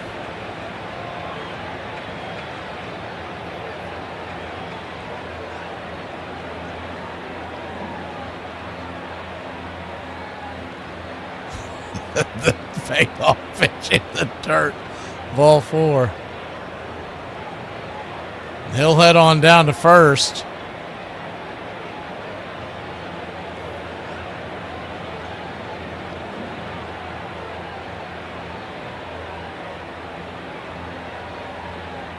Man, that's hard to believe.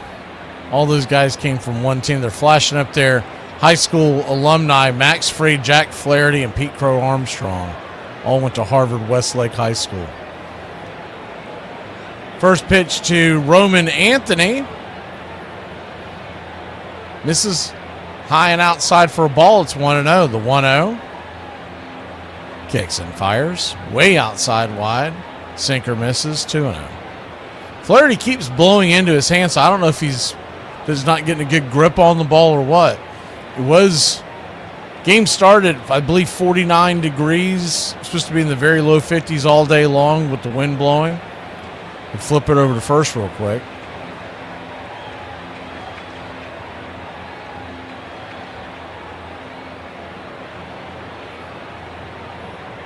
So they're Tony done it again, Tom. The 2-0 pitch. Down and in, 3-0. I bet Roman's glad he dodged that bullet.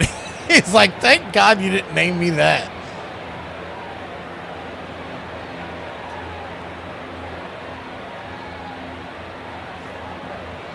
.3-0 count. The Roman candle digging in the pitch. Down and in, ball 4, so he'll head on down to first. And I mean, not for nothing. What is that, his 6th walk, I believe? I'll have to double check that here in a second. But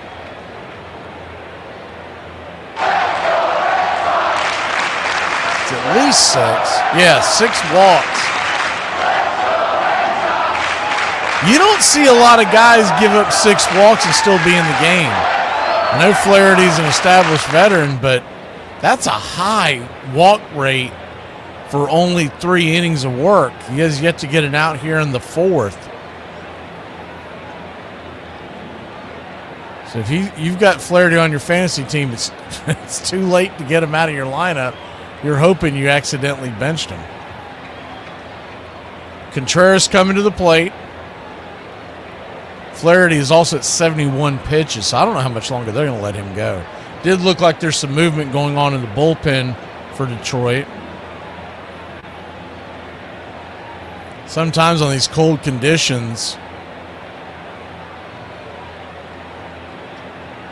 it takes longer to get loose, but then it's more difficult to stay that way during the innings, in between innings. First pitch to Contreras shows bunt. Bounces it back foul. It's 0-1. Why in the world is Wilson Contreras bunting against a guy who can't find the strike zone? 2 on, nobody out. Trying to play small ball here? What is he doing? The 0-1 pitch. Swing, pops it up. That was a bad at bat by Wilson Contreras. F4 in your scorecard, and there's 1 down. Not only did he show bump, but then it's almost like a panic swing. He went underneath the sinker. So Abreu, the batter, and yep, that's going to be it for Flaherty. He gone. So what was looking like a promising, decent pitching matchup, Gray versus Flaherty, is now turned into a bullpen game. The Southpaw's coming out of the pen for the Tigers. We'll be back in a flash here on Braves Country Radio Network. Tied up, bottom of the 4th, 2-2. Red Sox versus the Tigers. Mac McGee and I, we're on the same team. The Country Club for Braves Country Radio. And we need more players. We need you to help us win the battle against hunger and poverty. You can sponsor Braves Country Radio. Teamwork is what The Country Club for Braves Country Radio it is all about. And that's why we need you. For just $15 a month, Don't get greedy. Ask for $2.99. you can sponsor a child just like Braves Country Radio. I've been able to really help, Braves Country Radio. and it feels so good. It's so easy. Just reach out now and start sending your love around the world. The Country Club for Braves Country Radio. If you join our team, we really can bat 1,000. Mac McGee. Who's waiting for help? There's room on our team for you.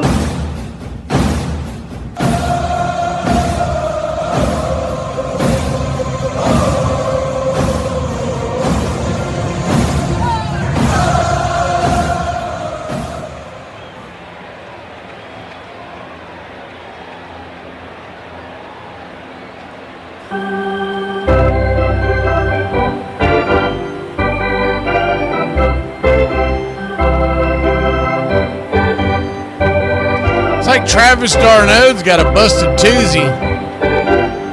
He's hit by a pitch yesterday. Had to leave the game. Foul pitch off his foot. I don't think he's going to the IL, but he has that day-to-day logo on him. Lefty-lefty matchup is Brian Herter, the pitcher, will face Abreu. First pitch swinging. Chops it foul down the first base line. It's 0-1.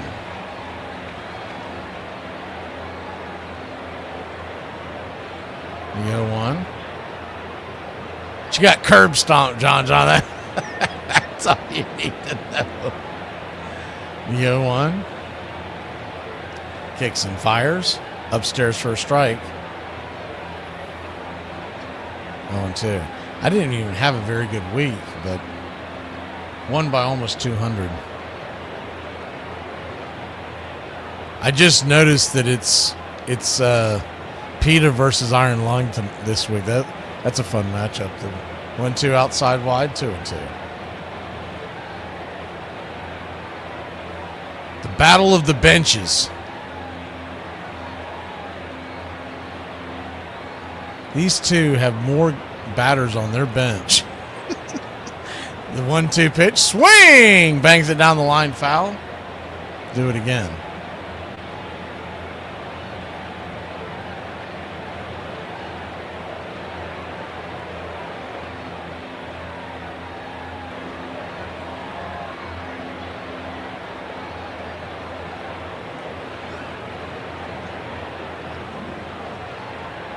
Peta's got 8 batters on her bench, and Iron Lung has 10 batters. Oh, I'm sorry, 7 batters on his bench. 3 of them are on the IL. The 1-2. They're going to challenge this. I don't think he's going to get this call. An ABS challenge. It looked pretty far off the plate, but we'll see what happens here. Yeah, he missed that. So the Tigers are down to 1 challenge. Let me double check that. I want to see how that plays out on the... No, I was right. He's got them all still active. He's got 10 batters on his bench versus 8 batters on her bench. The 2-2 count. Swing, chops it up the middle. And that's going to be a wide throw, but it looks like they're going to get the runner. It's going to be a fielder's choice on a high throw. So it's a 6-4 putout. Runners are off the corners now in 2 outs. Gonical was kind of handcuffed. He covered over on the second base side, flipped it to second, and Torres had a hard time finding the bag at first, but he did touch it before it was tagged by the runner. Should have taught you better. You played last year. That is the teaching. Iron Lung at least has an excuse. He wasn't in the league last year. Lefty, first pitch on the way, down and away. It's 1-0. That's your problem right there, relying on AI. AI ruins everything.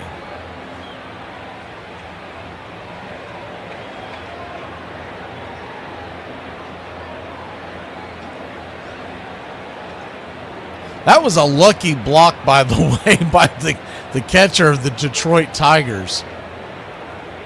That ball was down and away, and the catcher for the Tigers, Rogers, somehow when he stuck his glove out, it also hit his foot and did not. If it rolls away, it's going to score a run. Yoshida, lefty, infield back into the right, the 1-0 pitch.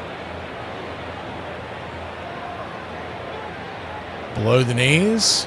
That one actually might have hit, but after losing the challenge in that first inning.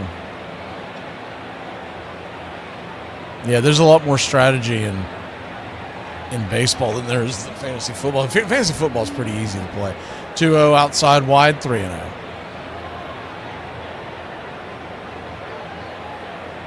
But the best advice I can give you in Iron Lung is you have too many batters on your roster. Way too many batters. You don't need that many. The 3-0, right down the pipe for a strike, 3-1. Common sense will tell you if you can only start your starting lineup of batters every day, and you can start your starting lineup of pitchers every day, and pitchers get you more points, but you can rifle in more and more pitchers day in and day out. As 3-1 pitch, swing, lifted into center field, lazy fly ball, and that will end the inning. F8 in your scorecard. We'll go to the 5th, and Fantasy Baseball 101 will continue when we return. 2-2. Back in a flash. At the tone, leave your name and message. I'll get back to you. Just a drink. A martini, shaken, not stirred. Hell are you doing? I told you we weren't getting involved. You got us involved when you brought us here. Where are you from? What's your real name? What was it before you changed it? Giuseppe. That's all you need, one thieving wop on the team. It's much better than you stinking Irish. Oh, I like him. Just a drink. He can play. He can't throw. He can't throw and he can't field. Why do you like him? He gets on base. You want answers! I want the truth! He gets on base, so do I care if it's a walk or a hit? You do not. I do not. Just a drink. What draws my admiration? What is that which gives me joy? Just a drink. Baseball. A man stands alone at a plate. This is the time for individual achievement, but in the field, part of a team. Part of one big team. Sunny day, stands are full of fans. What does he have to say? Just a drink. I get nowhere unless the team wins. A day may come when the courage of men fail, but it is not this day. Just a drink. Yippee-ki-yay, Forget it, he's rolling. I think he'll ever get out of here. One day, when I got a long white beard and 2 or 3 marbles rolling around upstairs. Get busy living, get busy dying. Just a drink. Do you really want to get him? What are you prepared to do? If you open the ball on these people, you must be prepared to go all the way. Here's how you get him. He pulls a knife, you pull a gun. He sends one of yours to the hospital, you send one of his to the morgue. That's the Chicago way. Just a drink. The Lord hates a coward. Do you know what a blood oath is? Yes. Good, because you just took one. Just a drink. Go ahead. Make my day. You can't handle the truth. Did it ever occur to you I just might go tapioca and throw you out of one of the windows? Just a drink. Perfect. Shaken, not stirred. Cheers. Cheers.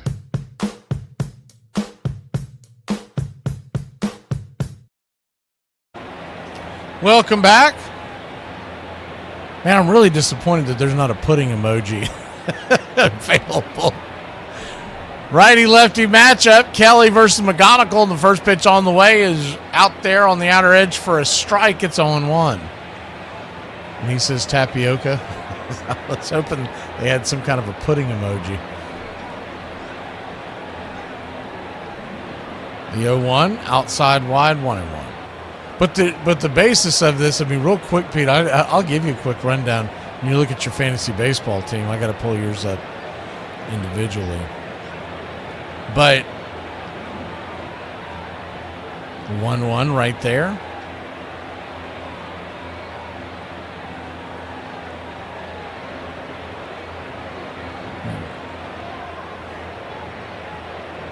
All those guys sitting on your bench aren't doing any good. The 2-1 pitch, swing, chops it. Over to first. It'll be a 3-1 put out, underhand toss by Contreras, and there's one away. But you look at all these guys sitting on your bench. I mean, obviously you're going to keep Corey Seager. And probably Duran, though he is off to a bad start. But the most of them you can kick to the curb. I mean, they're just look at where they're rostered. The rostered percentages, like Jastrzemski, he's 2% rostered. Why is he on your team? First pitch on the way is outside wide. For a ball, it's 1-0. Travis, I don't know how this is possible. Travis d'Arnaud, they're saying is 0% rostered. How is he 0% rostered? I see him on a roster right now. You might be the only person who has him on the planet. The 1-0 right there for a strike, 1-1.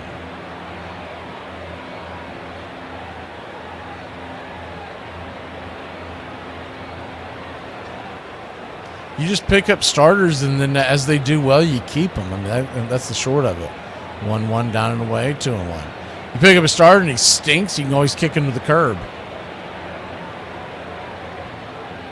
2-1 count. But there are a lot of guys on that team. I mean,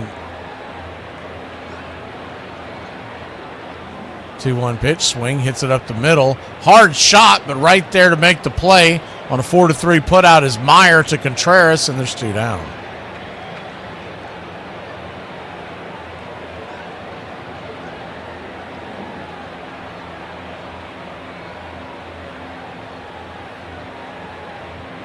But guys like Bryson Stott, even Otto Lopez, it's debatable in a league as shallow as ours whether or not he should be on your team.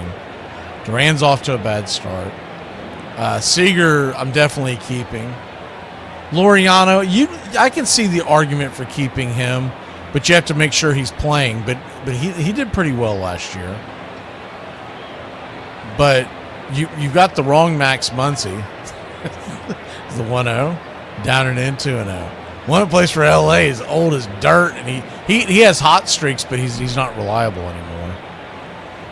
Rest of the guys that are currently in your starting lineup, they're not bad, but I mean Jastrzemski, no way.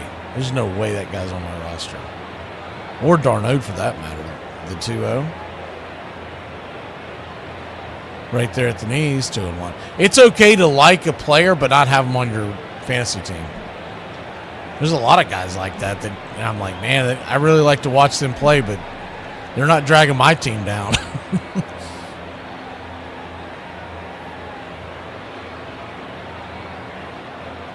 Two-one count. Brings it. Down and in.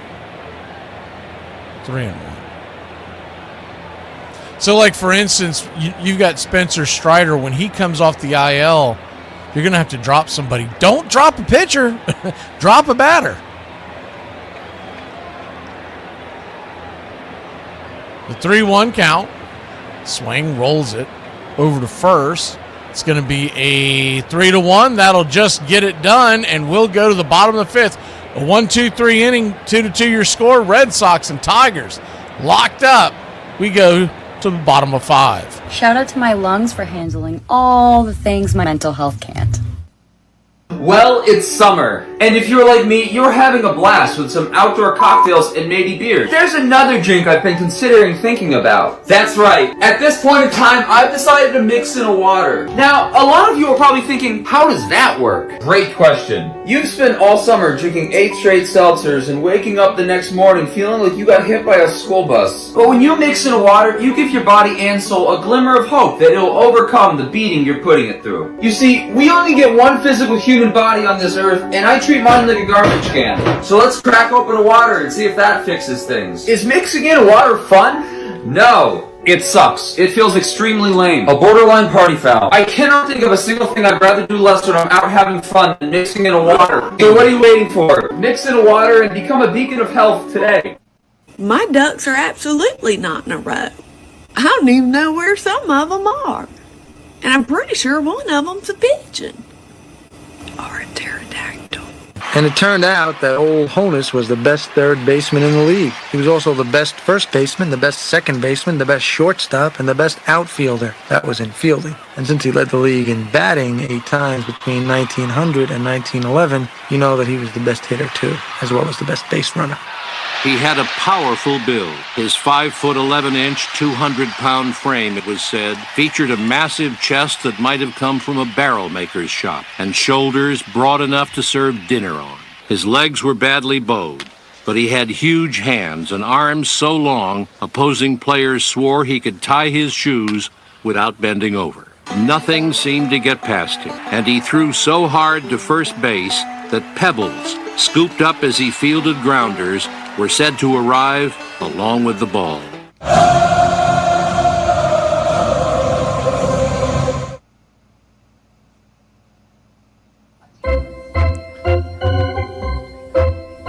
Trevor Story leads us off. First pitch from Herter, the left-hander, back out there, misses for a ball inside. It's 1-0. Trevor Story 0 for 2, batting .189 on the year, 2 home runs. 1-0, swing, fouls it away. Sinker off the edge. 0-2.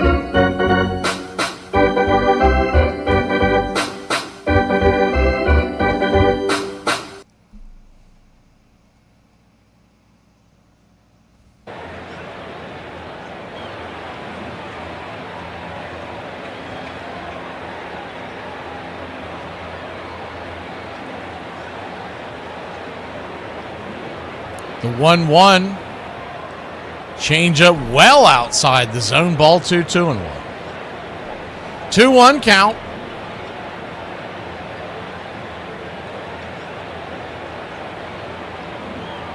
Turns and fires, swing. Chops it down the line. We'll do it one more time.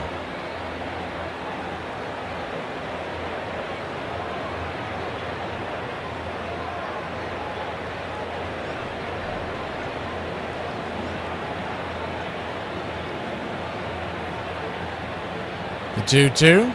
Swing and a miss, strike 3. Well behind that one. Heater on the outer edge. Four-seam fastball, 92 miles an hour. One away.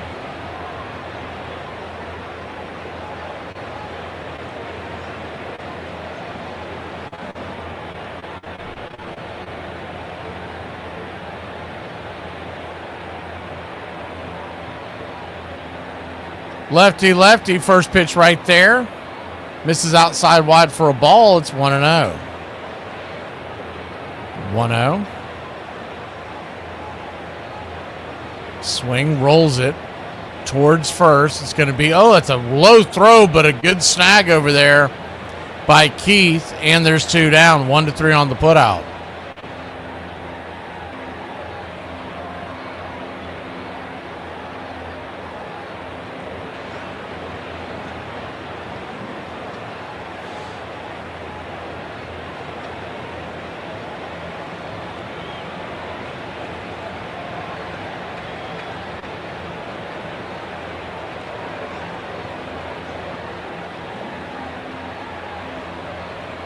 First pitch to start off Chad Durbin is well outside wall, wide for a ball. It's 1-0. 1-0. Turns and kicks. Right there on the outer edge, 1-1.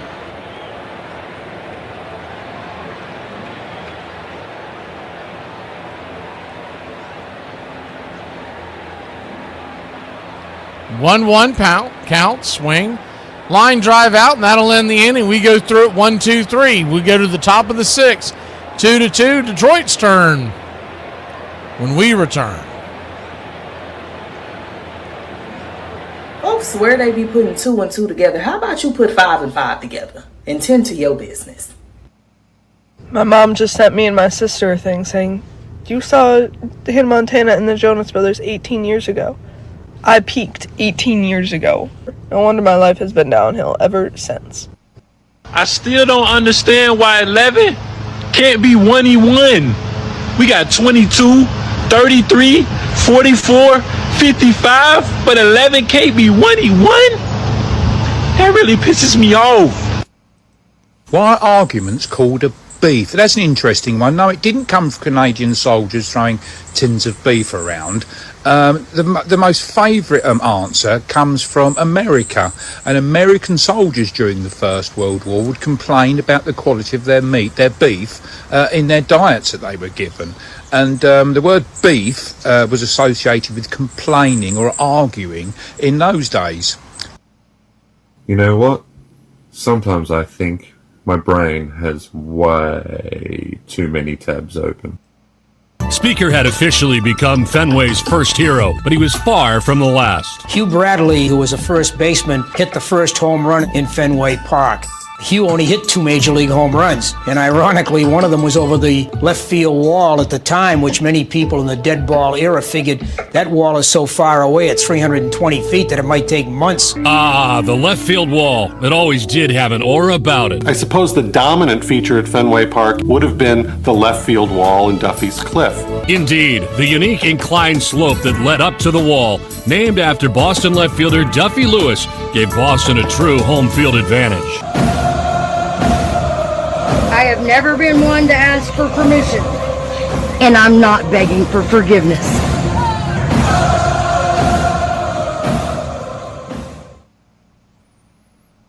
Welcome back.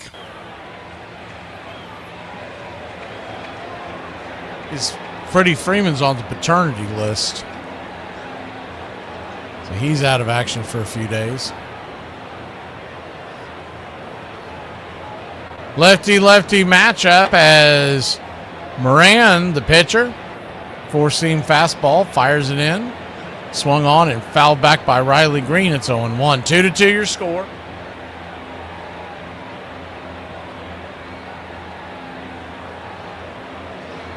The 0-1. Moran, the southpaw, winds and kicks. Misses high. 1-1. That 1-1 makes me laugh like that.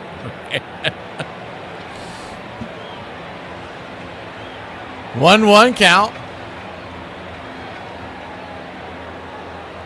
Brings it. Swing, fouls it away. 1-2. J. Paul is a Detroit Detroit fan. Guess that makes sense because your avatar profile picture, whatever they call it on YouTube, is a Michigan. Wolverine symbol is the pitch is swatted back foul, so 1-2 once again. Giovanni Duran. Southpaw comes set. He'll face Green, Dingler, and Carpenter as the pitch is down and in. Change up. 2-2.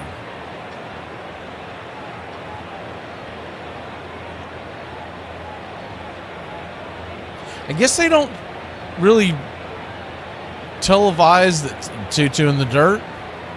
Full count. Someone was complaining the other day, I haven't paid attention to it in years, but said that they don't televise most of your spring games anymore. Spring football for college football. I wonder why that is. Payoff outside wide, ball forward.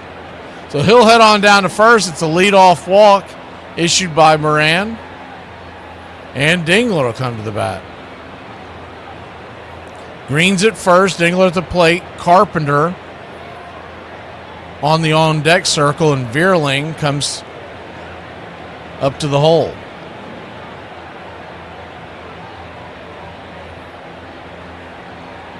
The only answer that I get why they don't televise them is that no one was watching it. Is the pitch outside wide for a ball, it's 1-0. Because someone was complaining about it on X. It was a college football writer.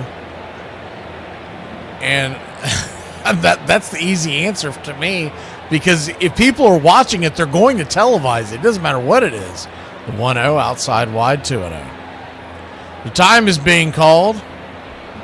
So, I mean, it sounded like the way he was complaining, you would think that he'd been done a disservice, like it was unfair. And I'm thinking to myself, well, if it's watched and you can sell advertisements, et cetera, always follow the money.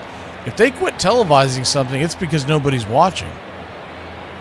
And maybe it's because of the world of NIL and everything that the interest has fallen off, but I do remember there was a time about 10 years ago when people used to really be into the spring games and watch them.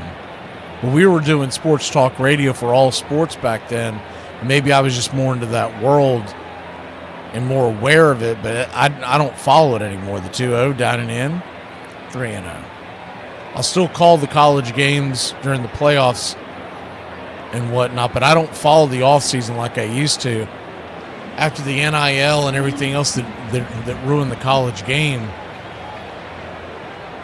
I just don't follow it like I don't follow it in the offseason like I do baseball. 3-0 down in it way, ball 4. So runners on first and second, still nobody out.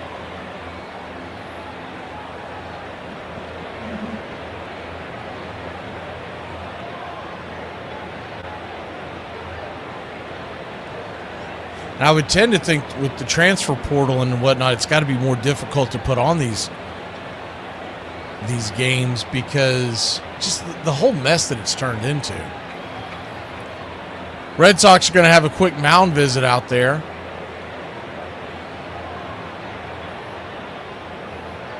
I've just leaned more into watching sports that have rules.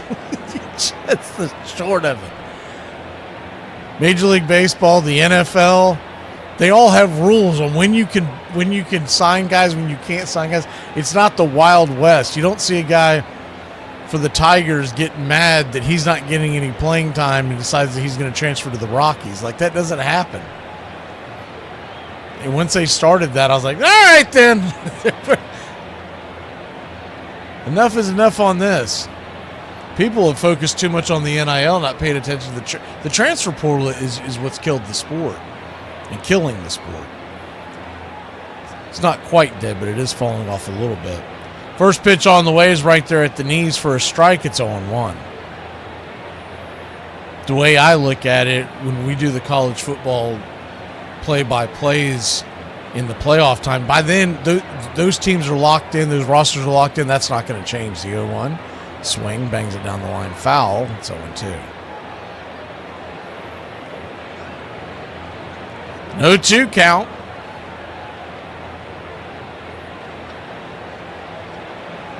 But if they don't come up with some kind of a cap and restrictions on how to transfer, when guys can transfer, like a hard line, then that sport's going to eat itself. The 0-2 pitch swing. That ball's dropped into center field, and it's down for a base hit, and the Tigers will get the 1-run lead here, and runners at the corners, nobody out. Good piece of hitting there by the Tigers.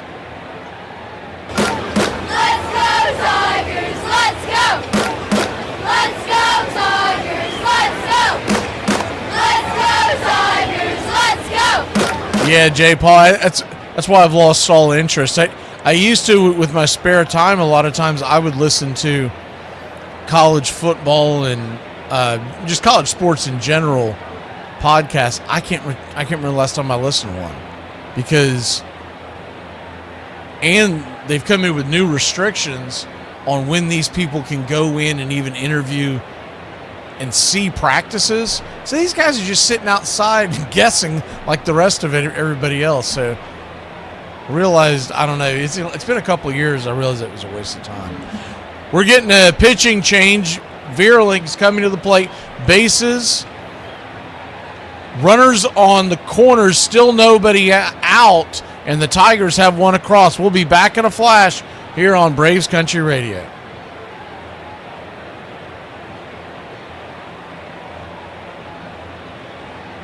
Welcome to Braves Country Radio.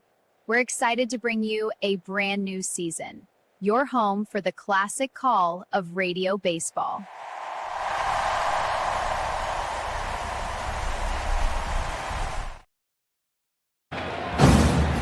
For about 70 cents, you can buy a can of soda, regular or diet. For about 70 cents, you can also buy a cup of coffee. For about 70 cents, you can buy a pack of gum, plain or sugarless. For 10 cents a day, you can buy the Country Club for Braves Country Radio.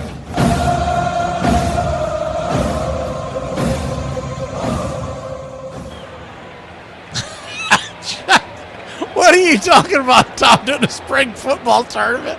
Oh, my God. I'm assuming that's being said in jest.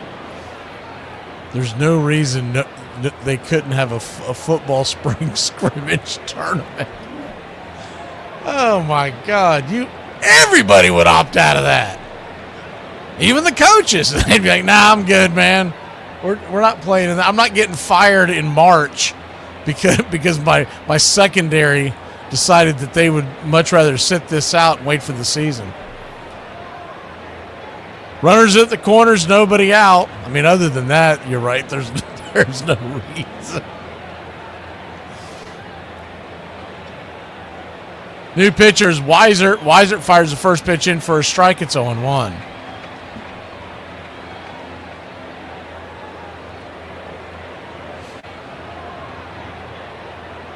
The 0-1. That's why you got to be careful of AI there. The 0-1 inside, 1-1. 1-1 count. Think you got Janet Jackson, then you meet him and talking about Freddie Jackson. The 1-1 count, runners at the corners, nobody out, the pitch on the way, upstairs, good pitch. 1-2. Weisert coming in, trying to put out the fire. The Red Sox trail 3-2. Still a long way to go in this one.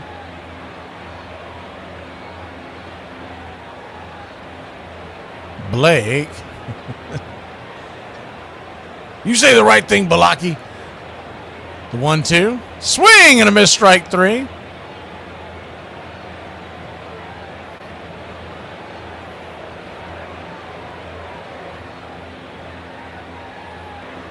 Bringing the heat on that one.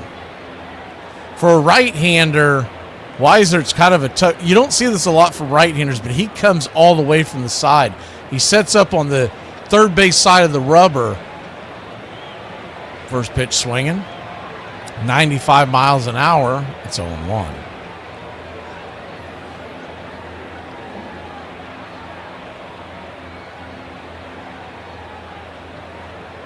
The 0-1.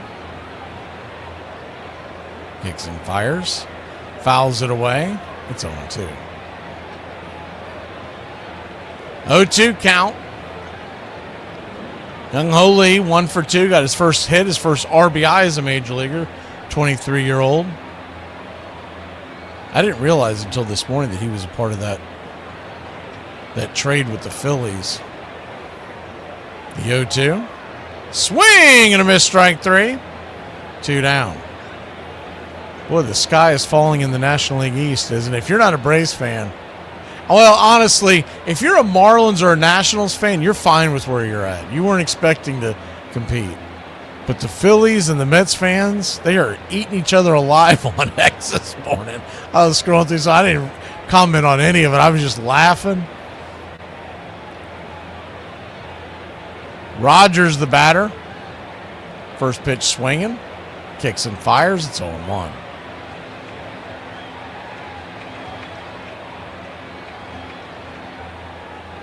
Jake Rogers, the backstop for the Detroit Tigers. The 0-1. Swing and a miss. It's 0-2.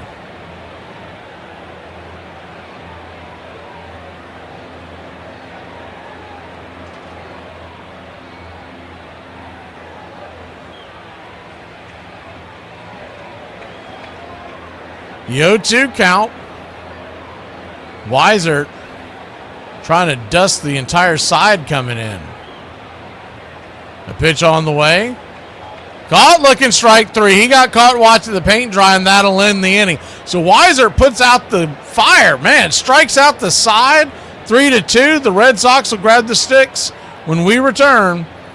Bottom of the 6th, trailing by 1. Don't you think that the human brain is an amazing thing? I wish everyone had one. I want to work out. I do. It's just my sister is bald-headed. Like, she ain't got no hair at all. Okay, I hope you're sitting down because I'm about to blow your mind. I'm white. I'm of the Caucasian persuasion, and unfortunately for so many of us, we lack in the upper. Look like Fire Marshal Bill. One day you're going to wake up and roll over next to somebody that's completely obsessed with you. It's probably going to be a dog, but it is what it is. Origin of the phrase dilly-dally. That's quite an easy one. That comes from the Middle Ages. And there used to be a word called dally, which meant to chat, just to gossip and chat idly. And that's where it originated from, to dilly-dally. There were a number of stars on the 1912 Red Sox, but few shone brighter than a 22-year-old pitcher named Smokey Joe Wood. In 1912, he had one of the greatest seasons any pitcher has ever had. With 34 wins, 10 shutouts, and 258 strikeouts, Wood was dominant for the Red Sox that year, as evidenced when he faced one of the greatest hurlers ever in a pitching duel for the ages. Walter Johnson was universally regarded as the greatest pitcher in baseball in 1912. He had already won 16 consecutive games that season before losing and having the streak broken. Joe Wood had 13 wins behind him in succession, and 34,000 fans crowded into Fenway and saw a pitching duel, a 1-0 game that Wood won to maintain his streak, which would eventually also close at 16. Did you know that you can go about your everyday life and mind your business?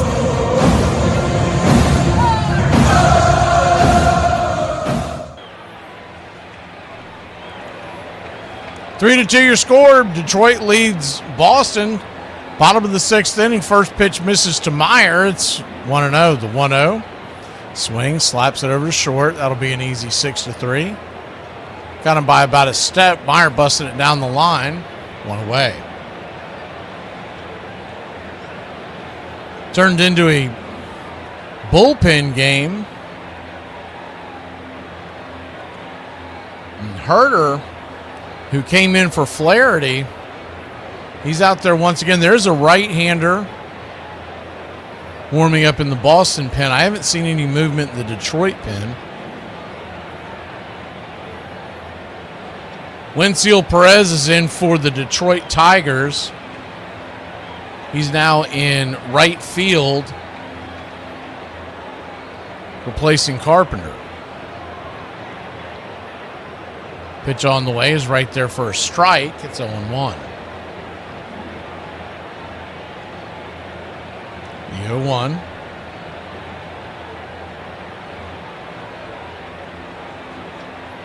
Kicks and fires. Swing and a miss. It's 0-2.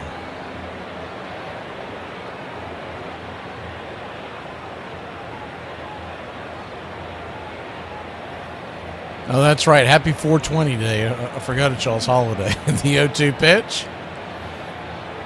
Down and away, 1-2.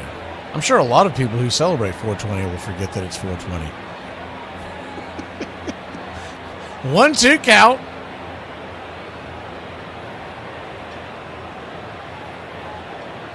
Swing, lifts it. High into left field towards the green monster. Will it hold? It will. It's going to bang off the wall. So it'll be a one-out double. Bard Narvaez and the Boston Red Sox have something cooking here in the bottom of the 6th inning.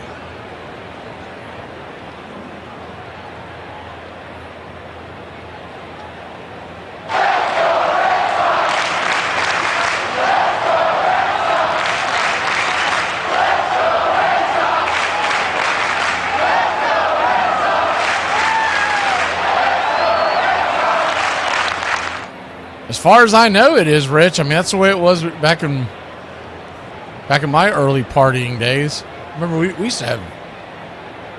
Oh yeah, heck, the restaurant business is having a field day right now. It's a Monday, and it's 420. Lefty matchup inside for a ball. It's 1-0. The dopers that have their act together took the day off today. We would have just day-long parties at someone's house every 420. It didn't matter what day of the week it was, but if it was during the early part of the week, it was the Shandango. Pitch on the way is right there for a strike. It's 1-1. Roman Anthony, 0 for 1 on the day. He does have a walk to his name. Or 2 walks, excuse me. The 1-1. Inside. 2-1.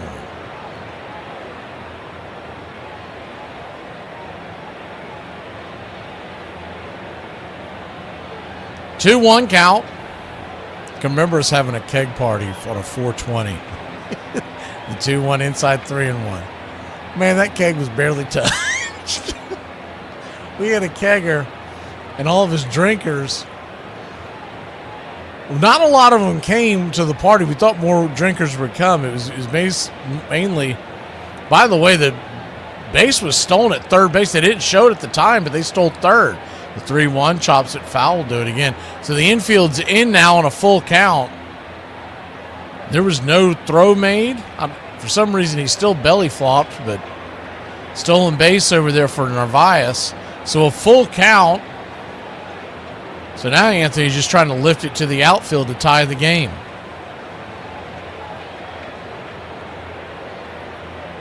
So I'll never forget having this keg, and there's only like 4 of us actually drinking off of it. It was a full keg. The payoff pitch, swing, rips it up the middle, and that's an RBI single for Roman Anthony. The Roman candle makes it 3-3. We're all knotted up once again. Brand new ball game.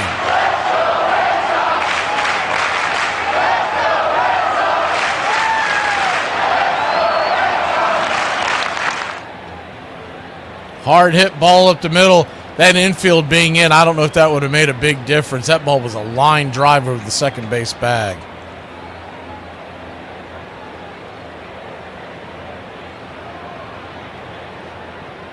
So lefty-righty now as Contreras swings at the first pitch down and around his ankles. It's 0-1. Contreras, who is coming in with pretty good numbers and has always been a good batter, he's having a bad day at the plate.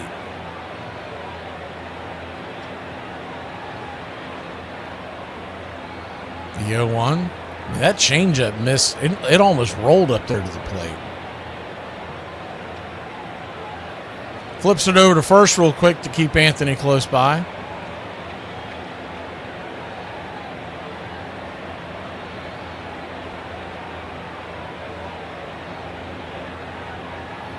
Connor Siebold and Tyler Horton, a righty and a lefty, warming up in the pen for the Tigers. The 0-1. Kicks and grips. Runner goes. Throw down to second base, and Roman Anthony's got himself a stolen base.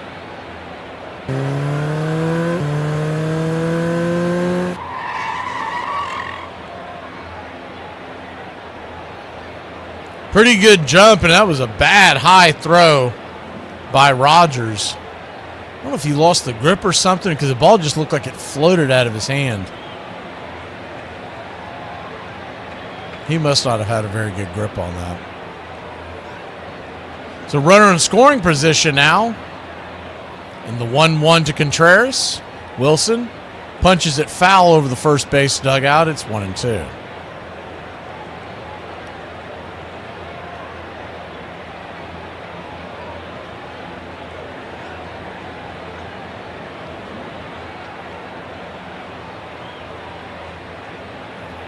One-two count. Outside swing. I mean, terrible at bats today. 2 down. Contreras, that pitch was nowhere near the zone. You would think they had a squeeze going on. He was swinging at that thing so wildly. Almost a foot out of the strike zone. And he just flailed at it. I tell that dope to take those sunglasses off when he's at the plate because he obviously can't see the ball. Lefty-lefty matchup. First pitch swinging. Slices it down the third base line. Just foul. That thing's about an inch or two to the right. It's going to sneak inside the baselines, and Anthony's going to take the lead coming from second. Wasn't the hardest hit ball, but almost perfectly placed. Man, it just missed. It hit some kind of pebble or something right before the third base bag and kicked foul. The 0-1. Swing and a miss. Inside on his hands, it's 0-2. Regardless, Hinch has got to be thrilled with what he's gotten out of Herter coming out of the pen. Spelling about 3 innings so far. He's only given up the 1 run. 3-3 your score, bottom of the 6th. Time is called by Abreu.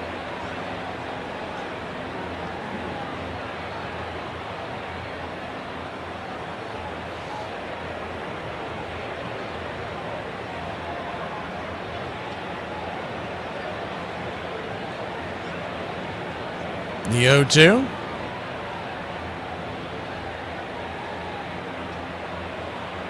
Down and away. 1-2. Detroit comes into today a half game behind Cleveland for the AL Central lead at 12-10 on the year. Boston off to a slow start. 8-13, 4.5 back of the Yankees in the AL East. The 1-2 pitch. Swing, lifts it into left field, and drifting back, making the catch is Green, and that'll end the inning. But not before the Red Sox put one on the board. We'll be back in a flash. Tie ball game, 3-3. Tigers' turn when we return.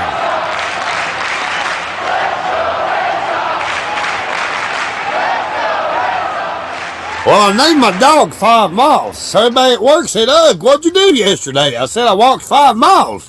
Doesn't anybody else that's from Appalachia thinks it's insanely cool that a lot of our ancestors are from Ireland? I have some from Ireland, and the Appalachian Mountains used to be a part of Ireland when Pangea still existed, and the continents were one big continent, and then they split.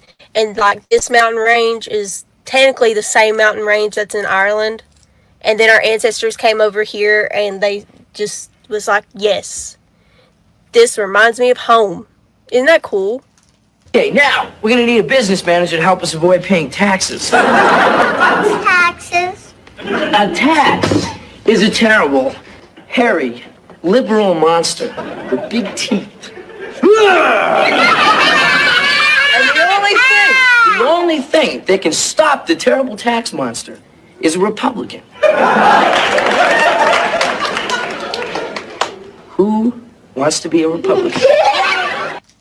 With Wood leading the charge, the 1912 Sox appeared unstoppable, much to the surprise of the baseball world. No one realized how good a team this was going to be. They won 105 games in 1912 and brought the World Series to Fenway in its inaugural season. The presence of the Fall Classic at the ballpark also led to some wild moments, for Fenway simply wasn't large enough to hold the hordes of fans eager to see the championship game. The next to last game was delayed by well over a half an hour because the Royal Rooters were parading and protesting over the sale of their traditional seats to other customers. Still, even the disgruntled Royal Rooters were among the most overjoyed to see a championship flag hoisted over Fenway to celebrate the 1912 season. You call me anything you want, but don't call me that.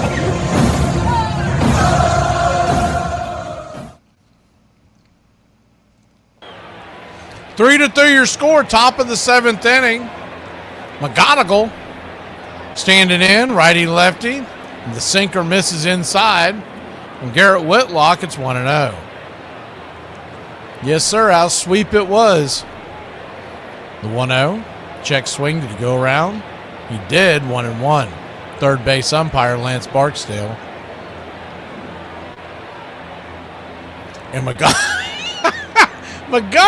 and Barksdale are nodding at each other. The 1-1 swing fouls into the dugout 1-2.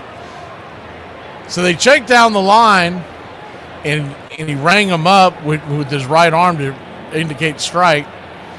And McGonigal is shaking his head, looking at him. So I didn't go around. And Barksdale started bobbing his head up and down. He goes, yes, you did. And they kept going back and forth until the next pitch. The 1-2. Swing, lifts it high into center field, deep into center field, right up against the wall, making the catch is Jaron Duran, hungry like a wolf, making the catch. F8 in your scorecard, 1 away.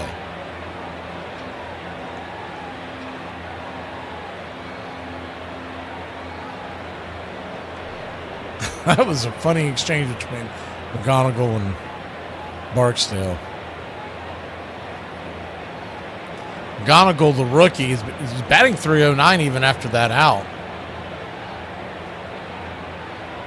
He was a hot topic in fantasy baseball land to start the season. First pitch on the way is a swing and a miss at a strike. It's 0-1. I thought about him in our Dynasty League, but I did a complete overhaul with that Dynasty League going young. I didn't want to have too many kids on that team. You get too many youngsters, you're going to get a lot of losses. The 0-1 right there at the knees, it's 0-2.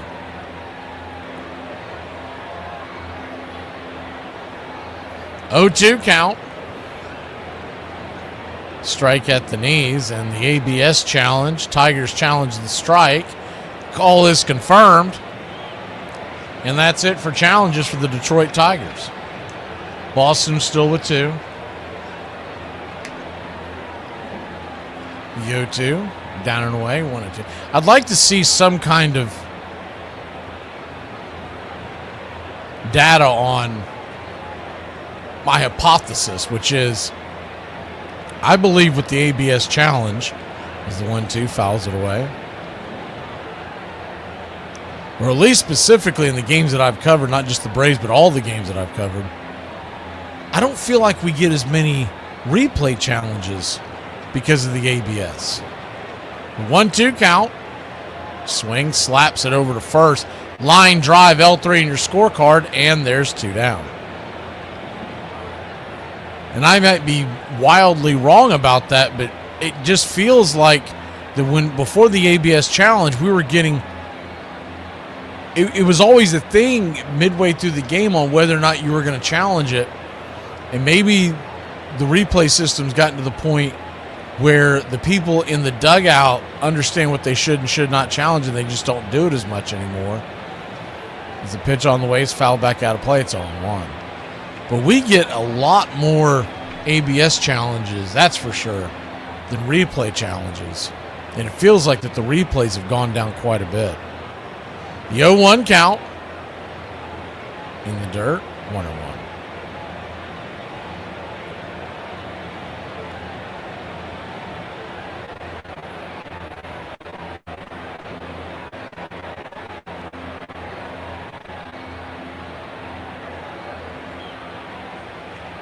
Whitlock steps in. The 1-1 pitch. Swing. Slaps it towards short. It's going to be a high throw, but a good throw by Trevor Story. He makes it look easy. We go to the bottom of the 7th. Time to get up and stretch. Tie ball game here in Boston. Patriots Day.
Welcome back.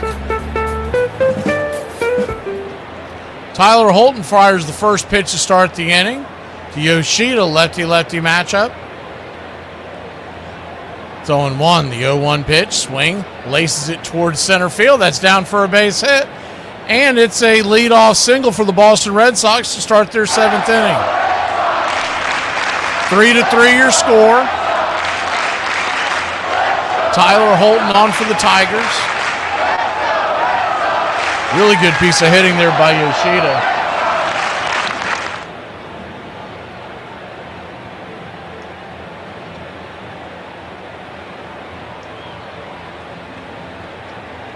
There's a sweeper on the outer edge, and he just went out there and poked it over the infield's head.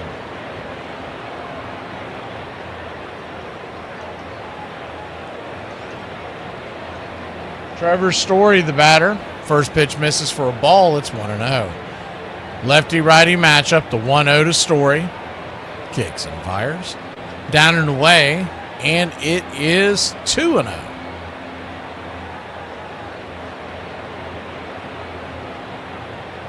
So a 2-0 count. On deck, Duran.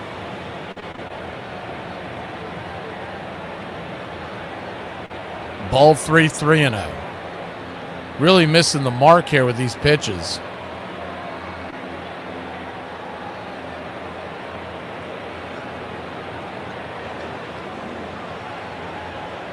The 3-0. Inside, ball 4. He'll head on down to first. And the Red Sox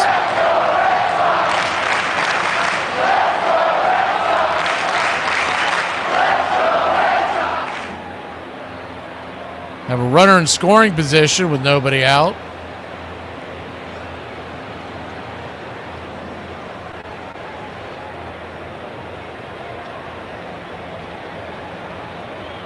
Would be Duran.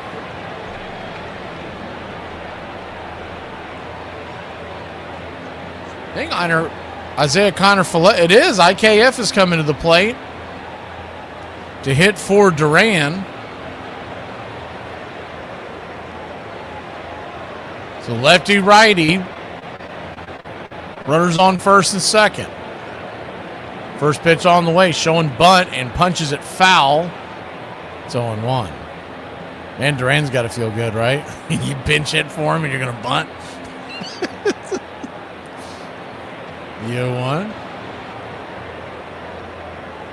I don't know if y'all have paid attention to the new emoji Braves country. You've seen them when they get a base hit. Is the 0-1 out and away? 1-1. I saw Michael Harris do it a couple of times, a couple of the other guys, but they act like they're straightening a tie. That's being referred to as handling their business. The 1-1 misses high. Now he's going to call that a strike. Okay, 1-2.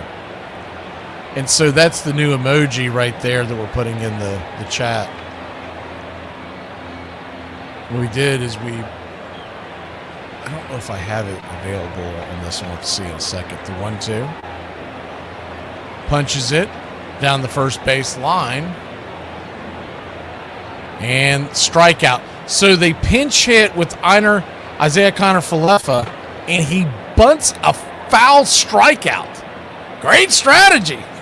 Great strategy. What the hell are they doing? He's got 2 strikes and he's still trying to drop a bunt?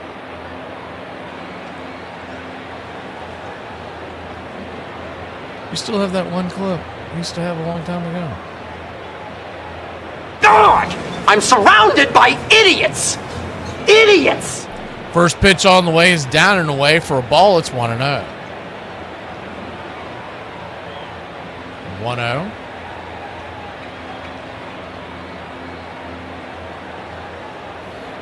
Kicks and fires. Right there for a strike. It's 1-1.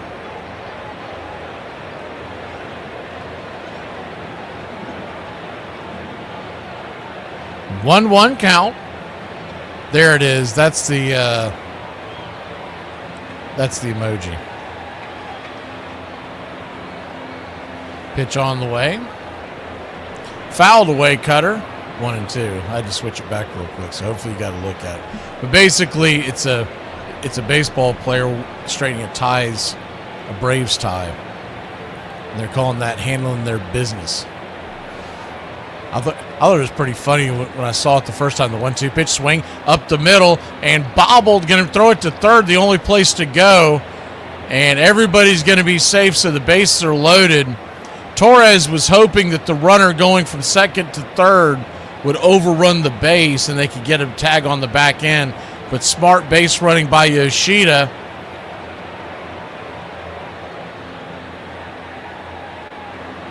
And the Red Sox have the bases loaded. Ducks all over the pond.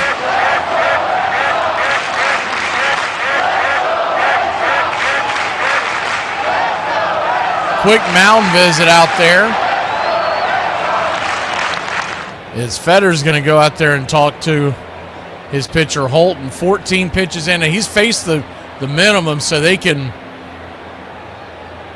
go and get another pitcher, but it looks like with him going out to the mound that they will stick where they're at. 3-3 your score, bottom of the 7th, Patriots Day.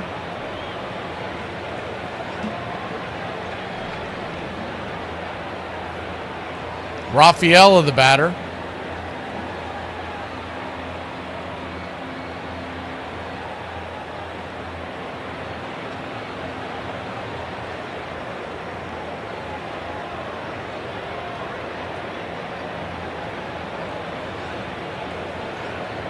First pitch on the way is right there at the knees. It's 0-1.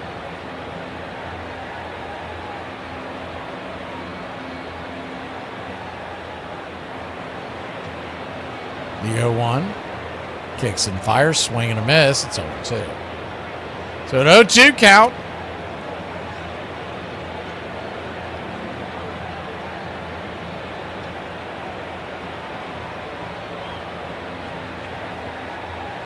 Turns and kicks. Swing, punches it down the right field line. That's down for a base hit. 1 run will score. It's 4-3 Boston. Here comes the throw to the plate, and 2 runs will score. It's 5-3 Red Sox.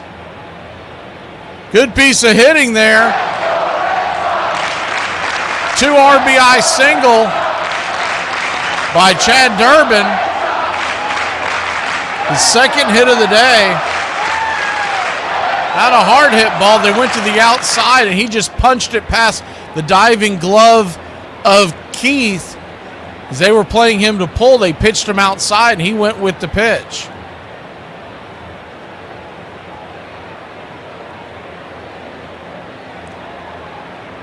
Sorry, that was Rafaela, excuse me. Rafaela came in to pitch hit for Meyer. And I've never understood the philosophy. They tried to send the third runner home at the end, and the ball got away, and he got thrown out at the plate. I'm just showing the replay that on the monitor. I don't know how that got mixed. So now there's 2 outs and a runner at second, but Red Sox do lead it 5-3. Carlos Narvaez. First pitch swinging, fouls it back. I've never understood that theory when you go, you're going to play the infield back into the left, and you're going to pitch someone to the outside. I guess you're hoping he's going to roll over on it as the 1-1 pitch, swing, ball gets away, and they'll move up 90 feet, and now runner is at third with 2 outs.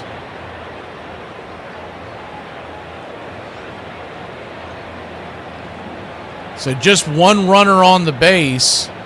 2 runs have scored. 1 was thrown out at the plate. It was at the end of the relay. Is the 2-1 swing and a miss? 2-2. Got a little greedy on the relay. They thought the ball had gotten away. Anyways, tried to score from first on what was essentially a single and a bobble. 2-2 count.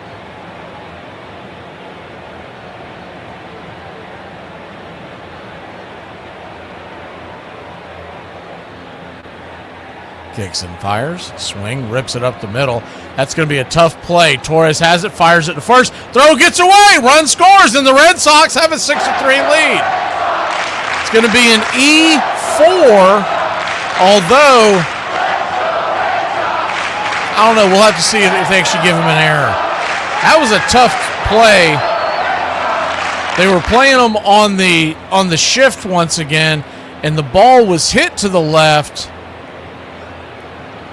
but it was out of the reach of the shortstop. So Torres, the second baseman, cut across the second base bag heading towards third, grabbed it, threw off balance, and the ball bounces away.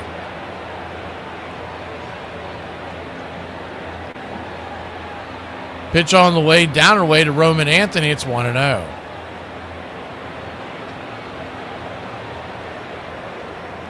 1-0. Inside. 2-0. So 2-0 count. They did give him an infield single. So it's an infield single, and it's an RBI for Narvaez, for those of y'all who keep it up with that. The 2-0 to Roman Anthony. Inside, 3-0.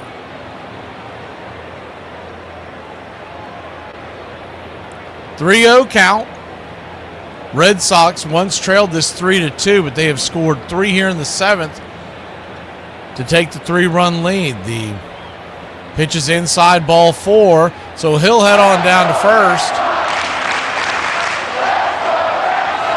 Runners at first and second, 2 outs, and that's going to get A.J. Hinch out of the dugout, and they'll go to the right-hander warming up in the pen for Detroit. Holton's gone. He's talking to himself. He talked to himself by the bar or in the shower because he gone. We'll be back in a flash. 6-3, Boston leads it over Detroit here on Patriots Day in Fenway. It's funny when people are like, oh my God, your kids look just alike. Well, yeah, that's what happens when they have the same dad. I want to be a gym rat so bad. I want to be in the gym. I want to be waking up at 5 o'clock in the morning with the girlies. I want to stop for iced matcha on the way back home. I want to be like, oh, what did you eat today? Yes, we just ate some avocado toast with some, I don't know, whatever y'all put on avocado toast. But I think I'm more closely related to the pantry rat. Because them snacks, me and him, they be talking to me like that snake did Harry Potter. I don't want to be in the pantry. There's nothing for me here. It almost seems like there's a mousetrap or something up in there. I gotta be like a cup of rat or something. Cause at this point, I'll take that rat that was Ratatouille. I'll take that right now. Because at least I know I'm gonna get some good healthy meals out of it. If you know healthy food and snack options for a vegetarian, hit me up. So it's easy to woof when you know you ain't gonna have to see him. You know what I mean? I see you at 3 o'clock, flagpole. Knowing your mama picking you up at 2:45. Wanker. Yeah, the word wanker has been around for donkey's years. Nobody knows the origins of it or when it started, but the probability is it started in a Commonwealth country, possibly England, and but it wasn't first written down in any writings till at least 1950, but we do know it's been around since before then. Good word, wanker. Those Royal Rooters at Fenway are the foundation of Red Sox Nation today. In fact, their adopted song, Tessie, has been performed at Fenway by the Dropkick Murphys, one of many bands to showcase their music at the park. We've had many great concerts at Fenway, the first being Bruce Springsteen, but we've had Rolling Stones kick off a world tour. We've had Jimmy Buffett, Aerosmith, the Dave Matthews Band. You know, we've had major acts here that have been very well received and have made coming to Fenway fun for a different reason besides baseball.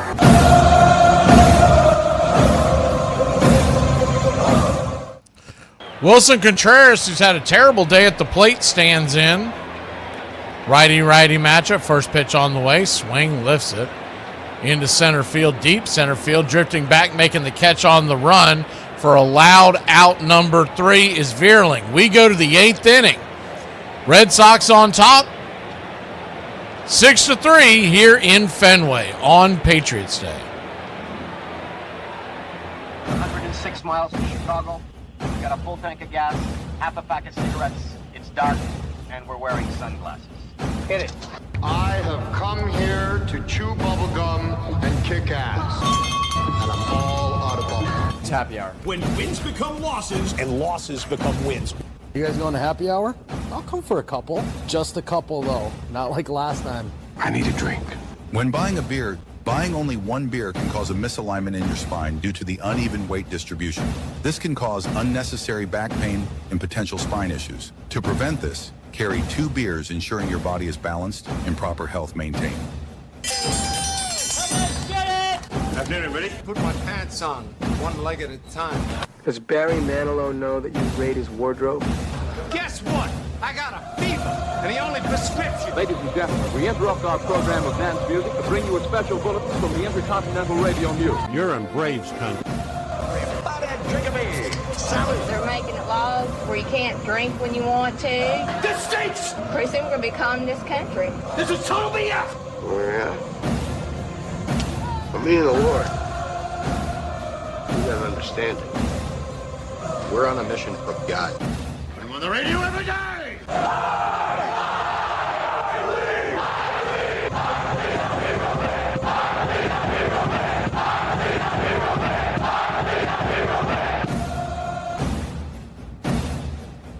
If you want to stop me, you're gonna have to kill me!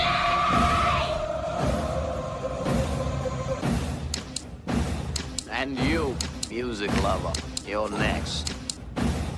You're so drunk you can't hit nothing. In fact, you're probably seeing double. I have 2 guns, one for each of you.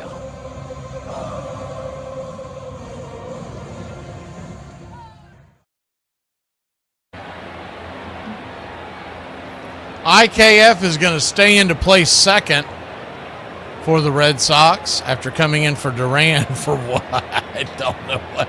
They better hope Duran doesn't get interviewed after the game.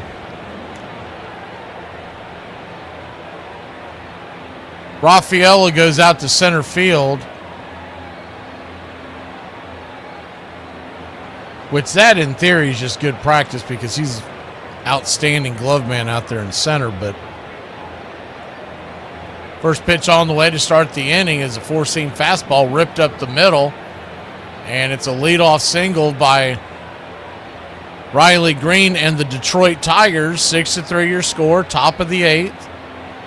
Watson on to pitch for the Red Sox. Let's go, Tigers! Let's go! Let's go, Tigers! Let's go! Let's go, Tigers! Let's go! Righty, the first pitch from Watson. Upstairs, check swing cutter. It's 0-1. Dylan Dingler batting .292 on the year. He walked in the 6th. He's 0 for 2 and a run scored. OPS of .963. The 0-1 swing, rips it over to short.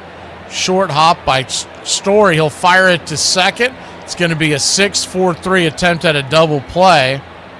Good play over there by Story. But it did look like that Dingler beat it out. So a fielder's choice. That'll wipe Green off the base paths, and Wenceel Perez will come to the plate.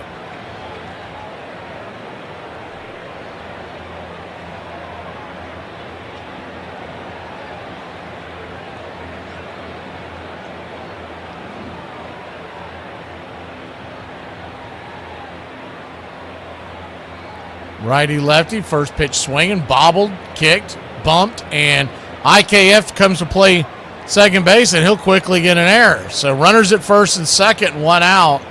Not sure what Cora is looking at. There's no way he was safe. Wait a minute, maybe he is. They want to challenge this. Take another look at this. Well, I don't know. Is this just why not? Oh, maybe he did get him. The view from the front side didn't look like he got him, but the back side, it looks like that he did get him. And you talk about an optical illusion. Looked like his foot had hit the bag, but actually, he doesn't hit it till the very back. And by the time he hits the bag, looks like the glove is in, the ball's in the glove. So what this should be, if they correct this, and they should, this should be a 4-3 put out and runner at second with 2 outs. The only question will be, I mean, it definitely looks like enough to overturn it, but you know how these go.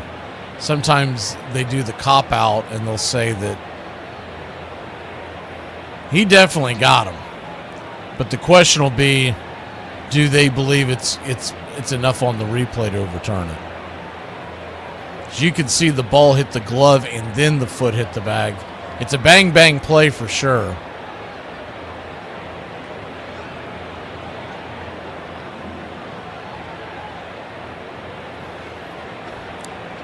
If the call is upheld, it'll be first and second with 1 out, the tying run coming to the plate. If not, it'll be a runner at second with 2 outs, tying run on deck. And they did call him out. They confirmed it, so was overturned. Good replay by Boston. That's a huge out, number 2.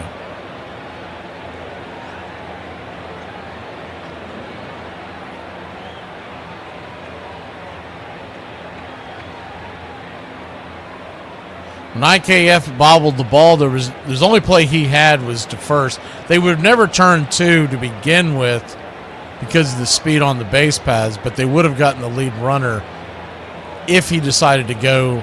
He's probably going to play it safe and go to first no matter what. First pitch on the way is right there. This is for a ball. It's 1-0. Just missed inside. Righty-righty matchup. Watson the batter. Or Watson the pitcher. Veerling the batter, I should say. The 1-0. Swing, slaps it foul. 1-1.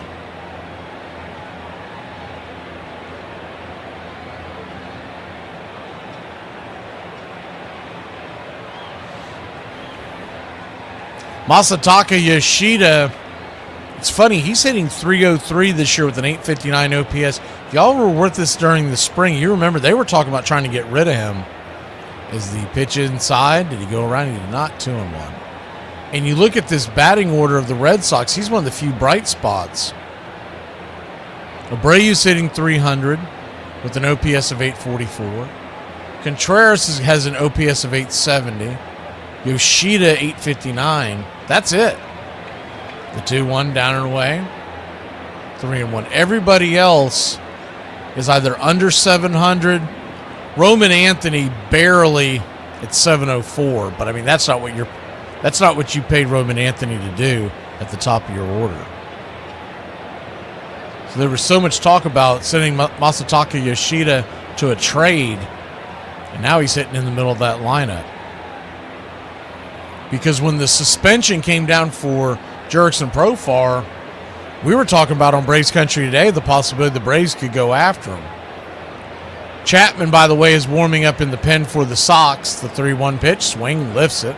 High into right field. That should be caught, playable. It is. Willie Abreu makes the catch, and no dice for the Detroit Tigers. We go to the bottom of the 8th. The Red Sox lead it 6-3.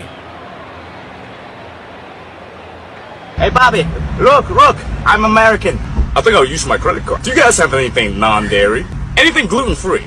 Bar, black sheep, have you any wool? Yes, sir, 3 bags full, 1 for the master, 1 for the dame, 1 for the little boy who lived down the lane. Another children's nursery rhyme that has a kind of dark origin, and it was all about a wool tax that was brought in by King Edward I in the 1200s in the UK, and a third of each bag of wool would have to go to the king as a tax. Black sheep bit came in when black sheep's fleece was seen as bad luck because you couldn't do much with it.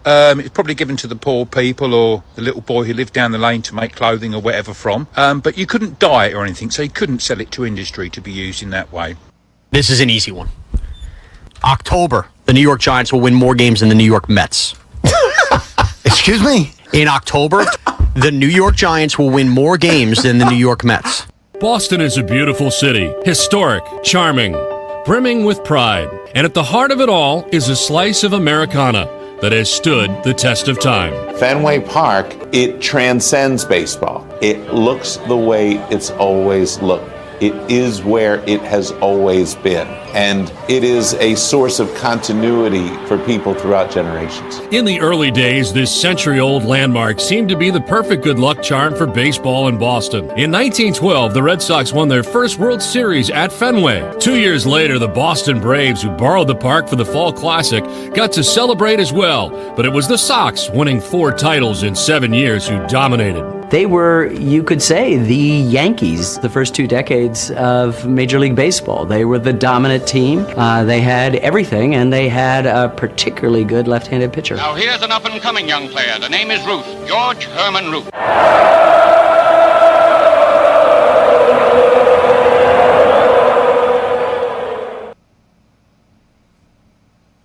Welcome back. 6-3 your score. First pitch is a changeup fouled off by Willie Abreu. It's 0-1. Righty-lefty matchup. Anderson in for the Tigers. Fires the 0-1 pitch, 94 miles an hour. It's 0-2. 3 runs, 6 hits, 1 error for the Tigers. 6 runs, 9 hits, no errors for the Red Sox.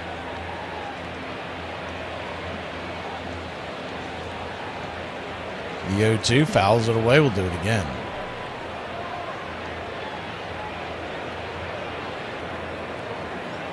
Boston trying to get within 4 games of 500. If this score holds, Detroit would be 1 over 500. The 0-2 misses high. 1-2. 1-2 count.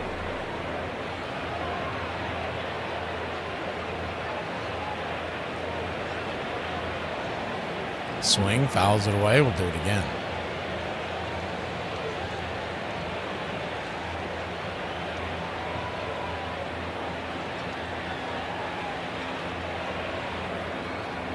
Detroit a half game behind Cleveland in the standings, in front of Minnesota by a game and a half in the AL Central.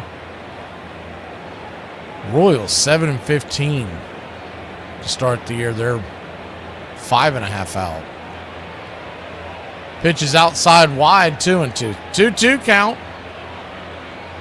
That's one of the bigger surprises in the American League is how poorly the Royals have played. Pitch on the way is outside, fouls it back. Do it again. Texas off to a good start, as are the A's. They're both 11-11, tied for first in the AL West. The 2-2, swing and a miss, strike 3, 1 away. Angels are 11-12, a half game out. Seattle 1.5 games out in fourth, and Houston's in last in the bottom of the AL West, 3.5 games out. Now, fast forward to September, you can probably flip-flop the entire division upside down. That's about where you're going to be at. First pitch right there for a strike. It's 0-1. The 0-1. Brings it. Swings, slaps it towards left field, and that's down for a base hit. And Masataka Yoshida got a base hit here for the Boston Red Sox.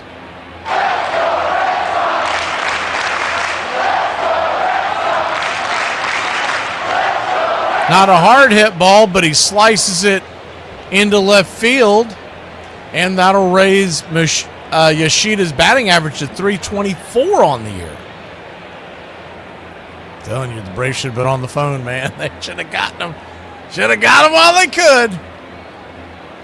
Righty pitch on the way. Swing!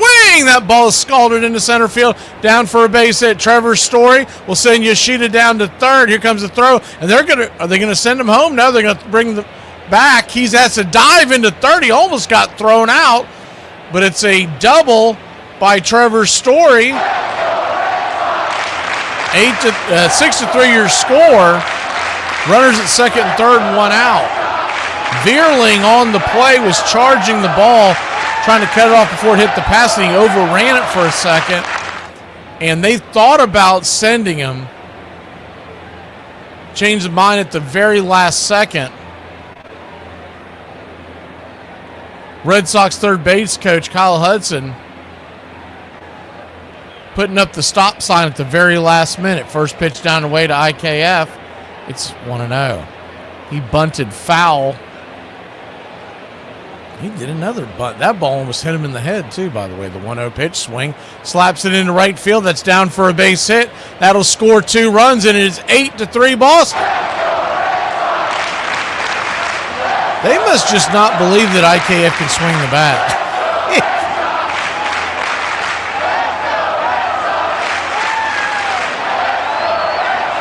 So 8-3 your score. That was actually a pretty good pitch, too. IKF went down there and got it. That was a slider down and away.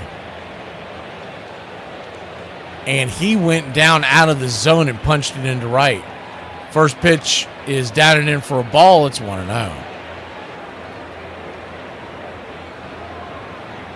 The 1-0. In the National League, what you have is you have the entire National League Central over 500. That's not going to last, but it's a great start for that division. Flips it over to first real quick to keep the runner close by.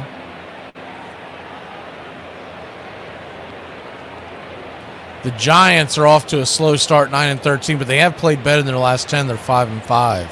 They got off to a horrific start to start the season. In the NL West, the 1-0 runner goes down to second. He's got it stolen. So a stolen base by the Red Sox, and they continue to put the pressure on the Detroit Tigers. They lead at 8-3. Chapman is warmed up in the pen. I don't know if he's going to come in now with the big lead. They may decide to save him.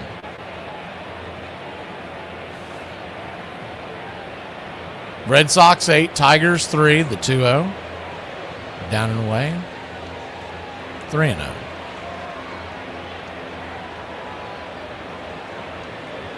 You know what you don't have in Major League Baseball right now? The 3-0 pitch right there for a strike. 3-1. You don't have a bum. There's not a single team, so most teams are 21 to 22 games in, depending. The 3-1 pitch, swing, chops it over to third. 5-3 on the putout. The runner at second will have to stay put, and there's 2 away. Even with the Mets' 11-game losing streak, 22 games in, you don't have a single team that has less than 7 wins. And though that's not a great winning percentage at 715, 2 teams are playing that poorly. The Mets and the Royals. His first pitch misses out of the zone. fouled off. It's 0-1.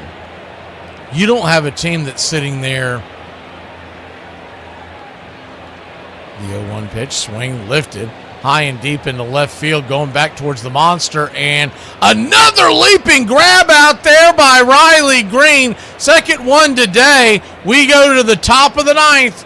The Tigers trail by 5, but Riley Green, 2 web gems in one day. Let's go, Tigers! Let's go! Let's go, Tigers! Let's go! Let's go, Tigers! Yes, I still love you. Yes, I'd love you if you were a worm. No, I don't want to break up. And no, I wouldn't find another wife if you died. Thank you.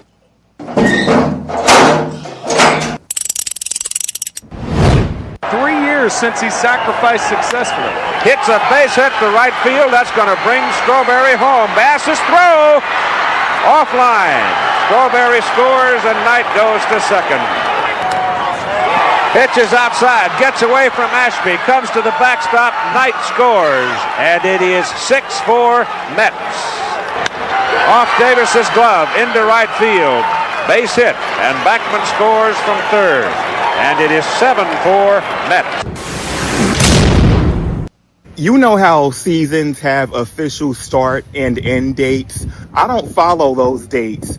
I break the seasons down. For me, winter is December, January, February. Spring is March, April, May. Summer is June, July, August. And fall is September, October, November. I don't care about your official start and end dates because I just don't follow that. I reject that notion. Babe debuted for the Red Sox in 1914 and would lead the team in wins and complete games over the next 5 seasons. It's been said that he was the best left-handed pitcher in the league at the time. And he was absolutely brilliant in the 1918 World Series when he extended his postseason scoreless inning streak to a record 29 2/3 innings, helping lead Boston to still another title. But there was one little problem. This was the last World Series that the Red Sox won for years and years and years, and it was the last they won at Fenway Park. It was a change in fortune that, over time, became blamed on the curse of the Bambino. The Yankees have just purchased him from the Boston Red Sox, where he made good as a pitcher. Now he's slugging his way to baseball immortality.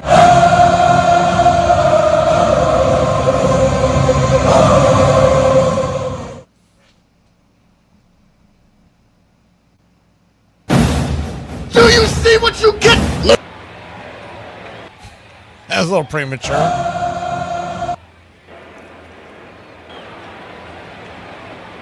Righty-righty matchup.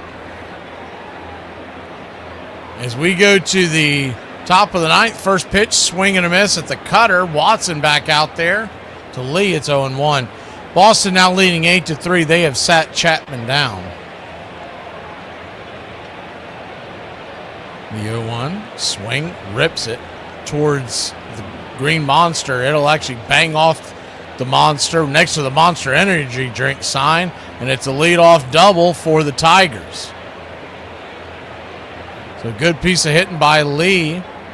It's his second hit of the day, his second career hit as well.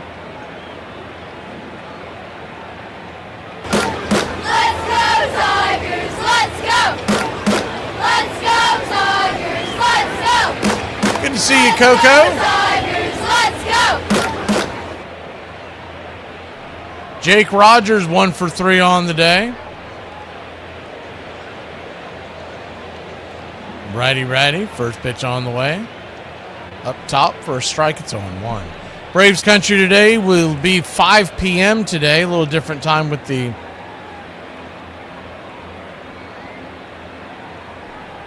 Patriots Day game here in Boston. The 0-1. Upstairs for a strike, it's 0-2.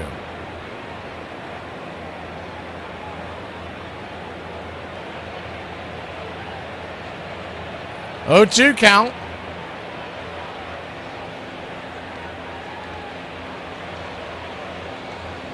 Pitch on the way. Misses 1-2.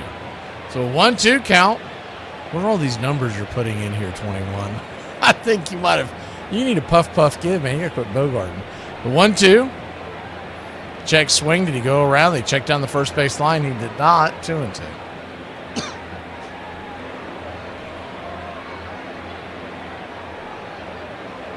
2-2 count.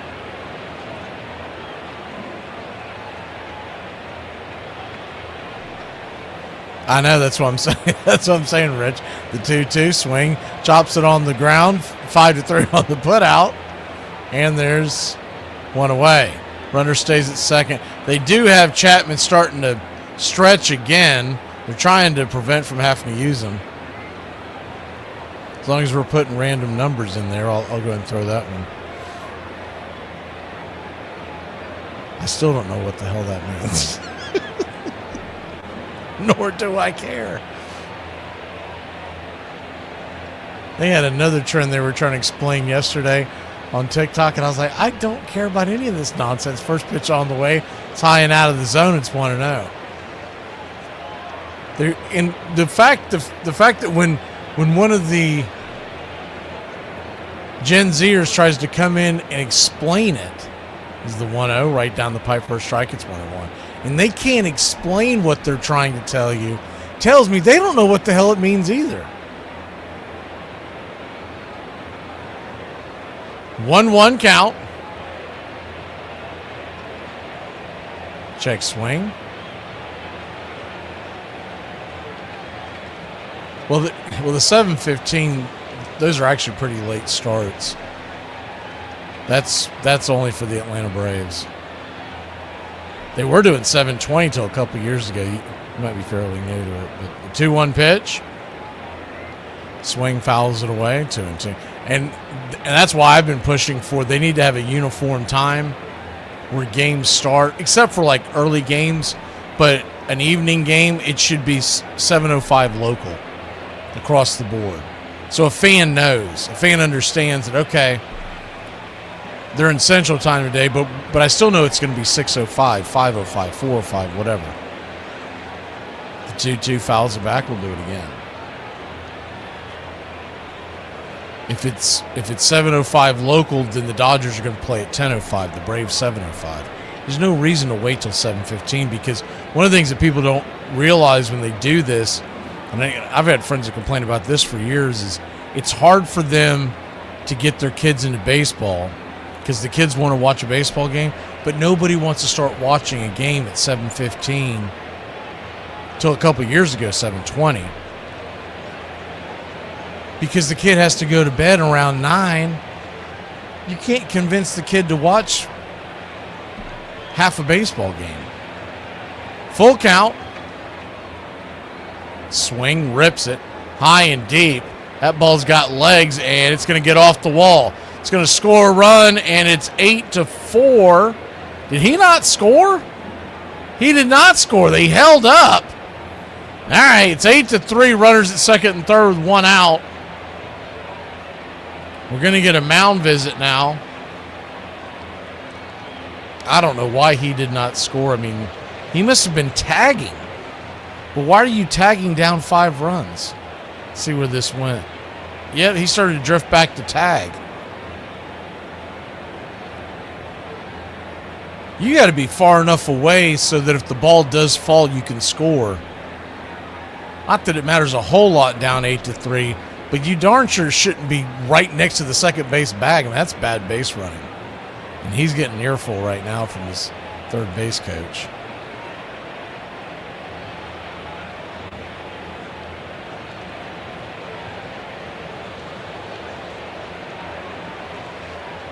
But I actually like what Washington does. They start their games at 6:45 local. I just feel like 7:05 should be the latest you should start a game local time. Righty is Watson, 24th pitch of the day, right there for a strike. It's 0-1. Red Sox lead it, but it's just a 5-run game, and there's 2 on. So the tying run is now in the hole. The 0-1, outside wide, 1-1.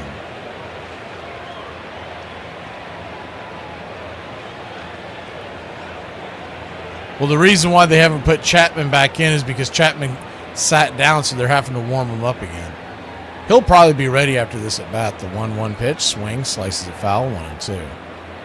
They sat him down when the Red Sox got the 5-run lead, no longer needing the save opportunity.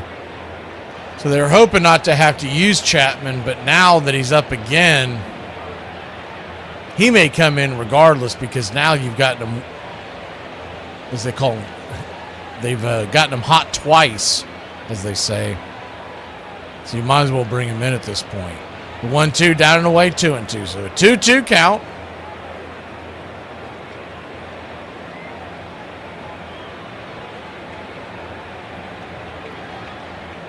Kicks and fires. Swing.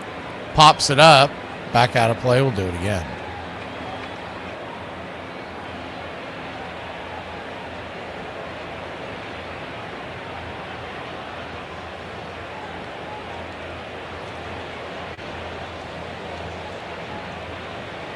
Eight to 3 your score. Boston leads the Tigers.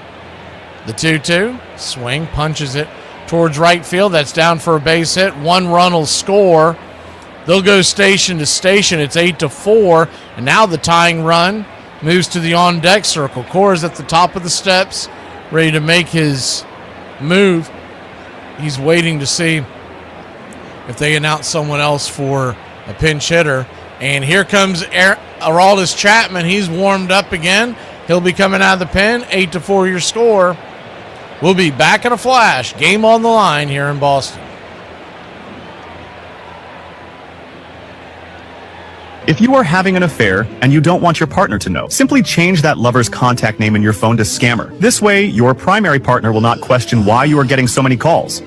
So I'm delivering this stove to this lady, and when I get to her house, I realize it's her and her mama there. So the daughter lets me know that her mama is a little bit confused, and if she say anything, don't even pay it no mind. And the daughter also lets me know that she's kind of running behind because she got to get ready for work, she got to give her mama a bath, and she got to feed her dogs. So she goes to the back, she starts handling her business, and I'm up there in the kitchen with the stove. So I'm in there unpacking the stove, like I'm cutting the bubble wrap off of it, and I just hear mama say, "Charles, oh Charles, you so pretty, Charles." Lady still in the back. I was told not to pay mama no mind. So I'm plugging up the stove, I'm making sure everything is, all the lights is cutting on, and she just keeps saying, "Charles, oh Charles, you so pretty, Charles." Lady still in the back. I'm told not to pay mama no mind. So, of course, with a stove, I got to make sure everything turns on. So I cut on the stove, cut on the oven. Everything's working fine. And she just steadily, "Charles, oh, Charles." Lady still in the back. Now, whoever Charles is must have been treating her right back in the day. I turn around to kind of let the lady know that, hey, I'm done with everything. And mama done unbuttoned her blouse and got her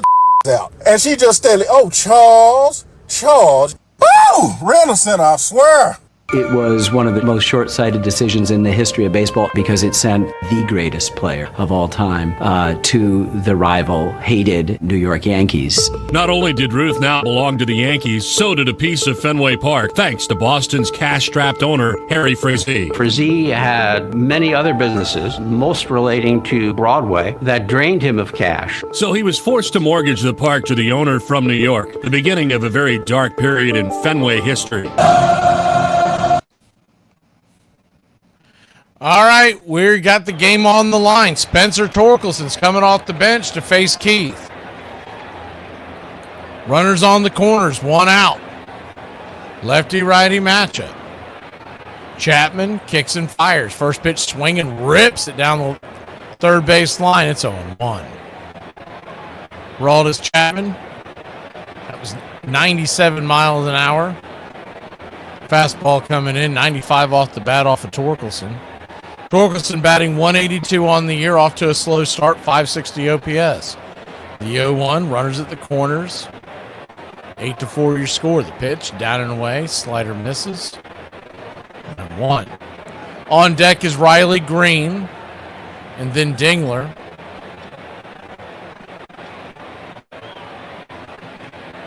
Still on the bench, they do have Baez. That's it, the 1-1. Upstairs for a strike, 1 and 2. And remember, Detroit does not have any challenges left, and that did appear to be a ball. But there's nothing Torkelson can do. The 1-2.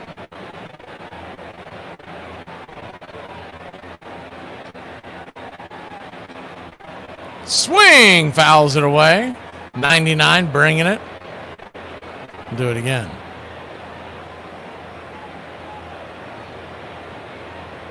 One, two count.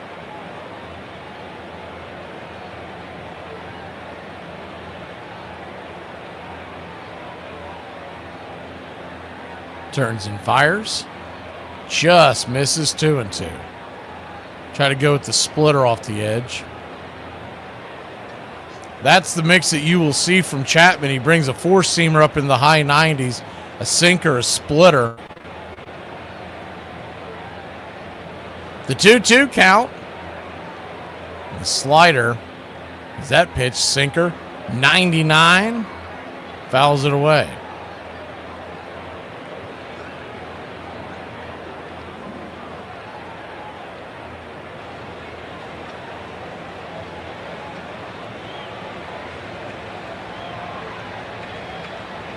The 2-2. Swing, slaps that one back. Fouling behind home. Infield is back and to the left. Outfield deep and straight away. The 2-2 pitch. Swing and a miss, strike three. Got him with the slider down below the knees, and there's two down. Tigers down to their last out. Tying run still remaining at the on-deck circle. Riley Green, the batter. Dingler on deck. Riley trying to work his way aboard.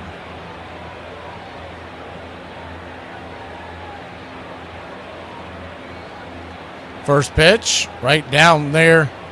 Main Street, P at the knees, 98 miles an hour. It's 0-1. Lefty, lefty. The 0-1.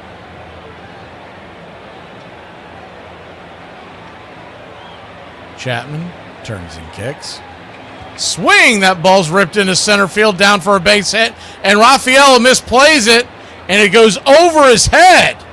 Over his head, and it's going to be an RBI double, 2 RBI double by Riley Green, and it's 8-6. Let's go, Tigers! Let's go! Let's go, Tigers! Let's go! Let's go, Tigers! Let's go! Usually a great glove out there by Rafaela. Instead, it'll most likely be a single and an E8.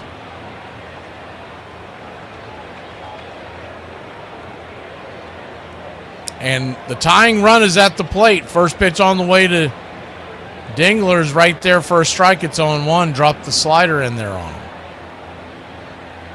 Lefty-righty matchup. The 0-1. Chapman. Kicks and fires.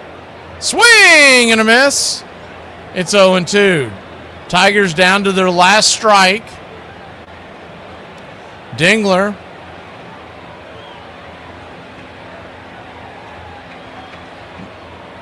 Hitless on the day. The 0-2.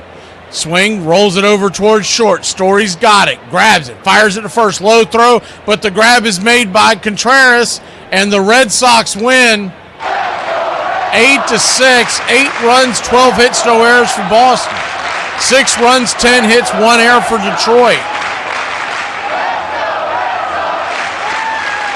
Win will go to Whitlock. The save to Chapman. The loss to Holton. Player of the game for the Boston Red Sox. You go a million different ways. Well, let's go ahead and give it. So many contributors, there wasn't really one standout, but you got to pick one.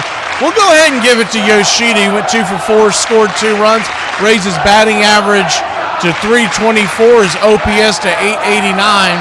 So Masataka Yoshida, our player of the game, and we will see you tonight in about 4 hours, first pitch. And 5 o'clock Eastern for you Country Club members. Braves Country today, 6:45 First pitch will come on the air at 6:15. Braves and Nationals. Y'all have a good one.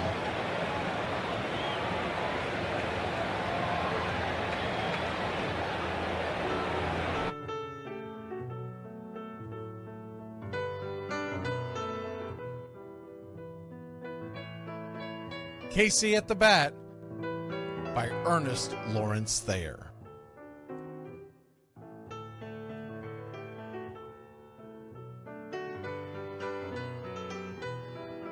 The outlook wasn't brilliant for the Mudville Nine that day. The score stood 4-2, but with one inning more to play. And when Cooney died at first and Barrows did the same, a pall-like silence fell upon the patrons of the game. A straggling few got up to go in deep despair. The rest clung to the hope which springs eternal in the human breast. They thought, if only Casey could but get a whack at that, we'd put up even money now with Casey at the bat. But Flynn preceded Casey, as did Jimmy Blake, and the former was a hoodoo, while the latter was a cake. So upon that stricken multitude, grim, melancholy sat, for there seemed but little chance of Casey getting to the bat.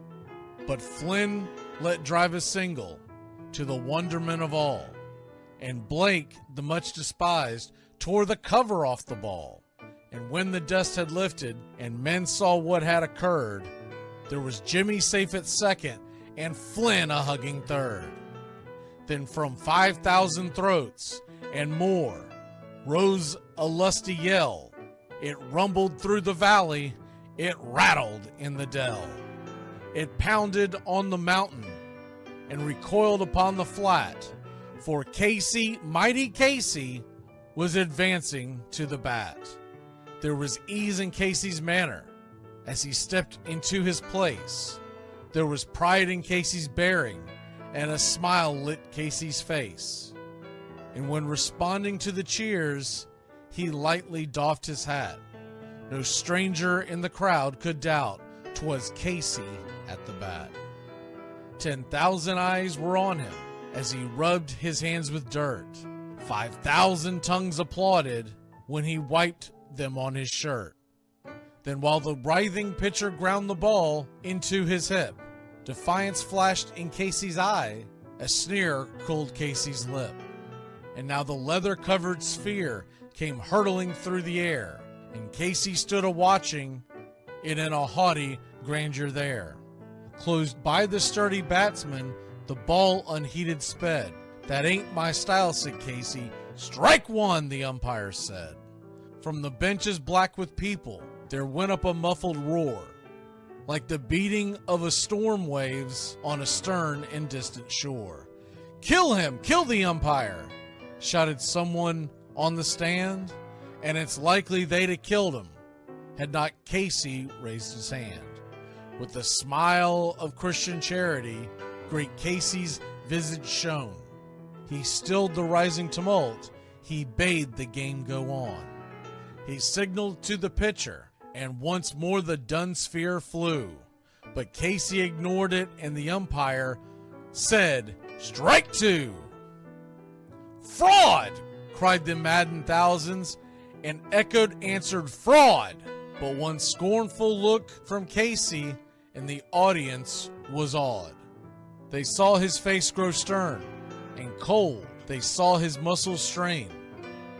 And they knew that Casey wouldn't let that ball go by again. The sneer is from Casey's lip. His teeth are clenched in hate. He pounds with cruel violence his bat upon the plate. And now the pitcher holds the ball, and now he lets it go. And now the air is shattered by the force of Casey's blow. Oh, somewhere in the favored land, the sun is shining bright.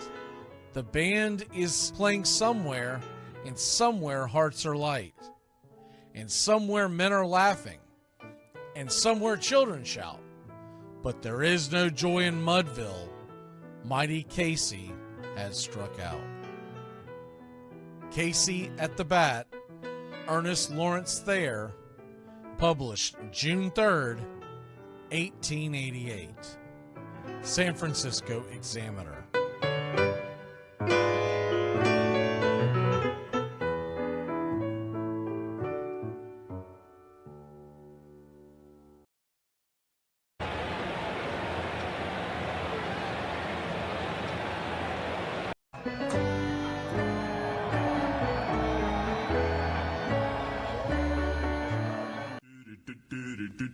Goodbye, sweetheart. Well, it's time to go.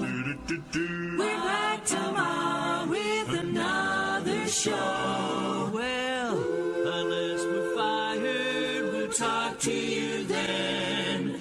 Goodbye, sweetheart. Goodbye. Goodbye. Guys and gals, it's time to go. We'll see you on the next show. Same bat time, same bat channel. It's closing time, y'all. You don't have to go home, but you can't stay here. Have a great one. On your way out, please like and subscribe. And don't forget to tip your favorite bartender. We'll see you. I'm Mac McGee, signing off for Braves Country Radio.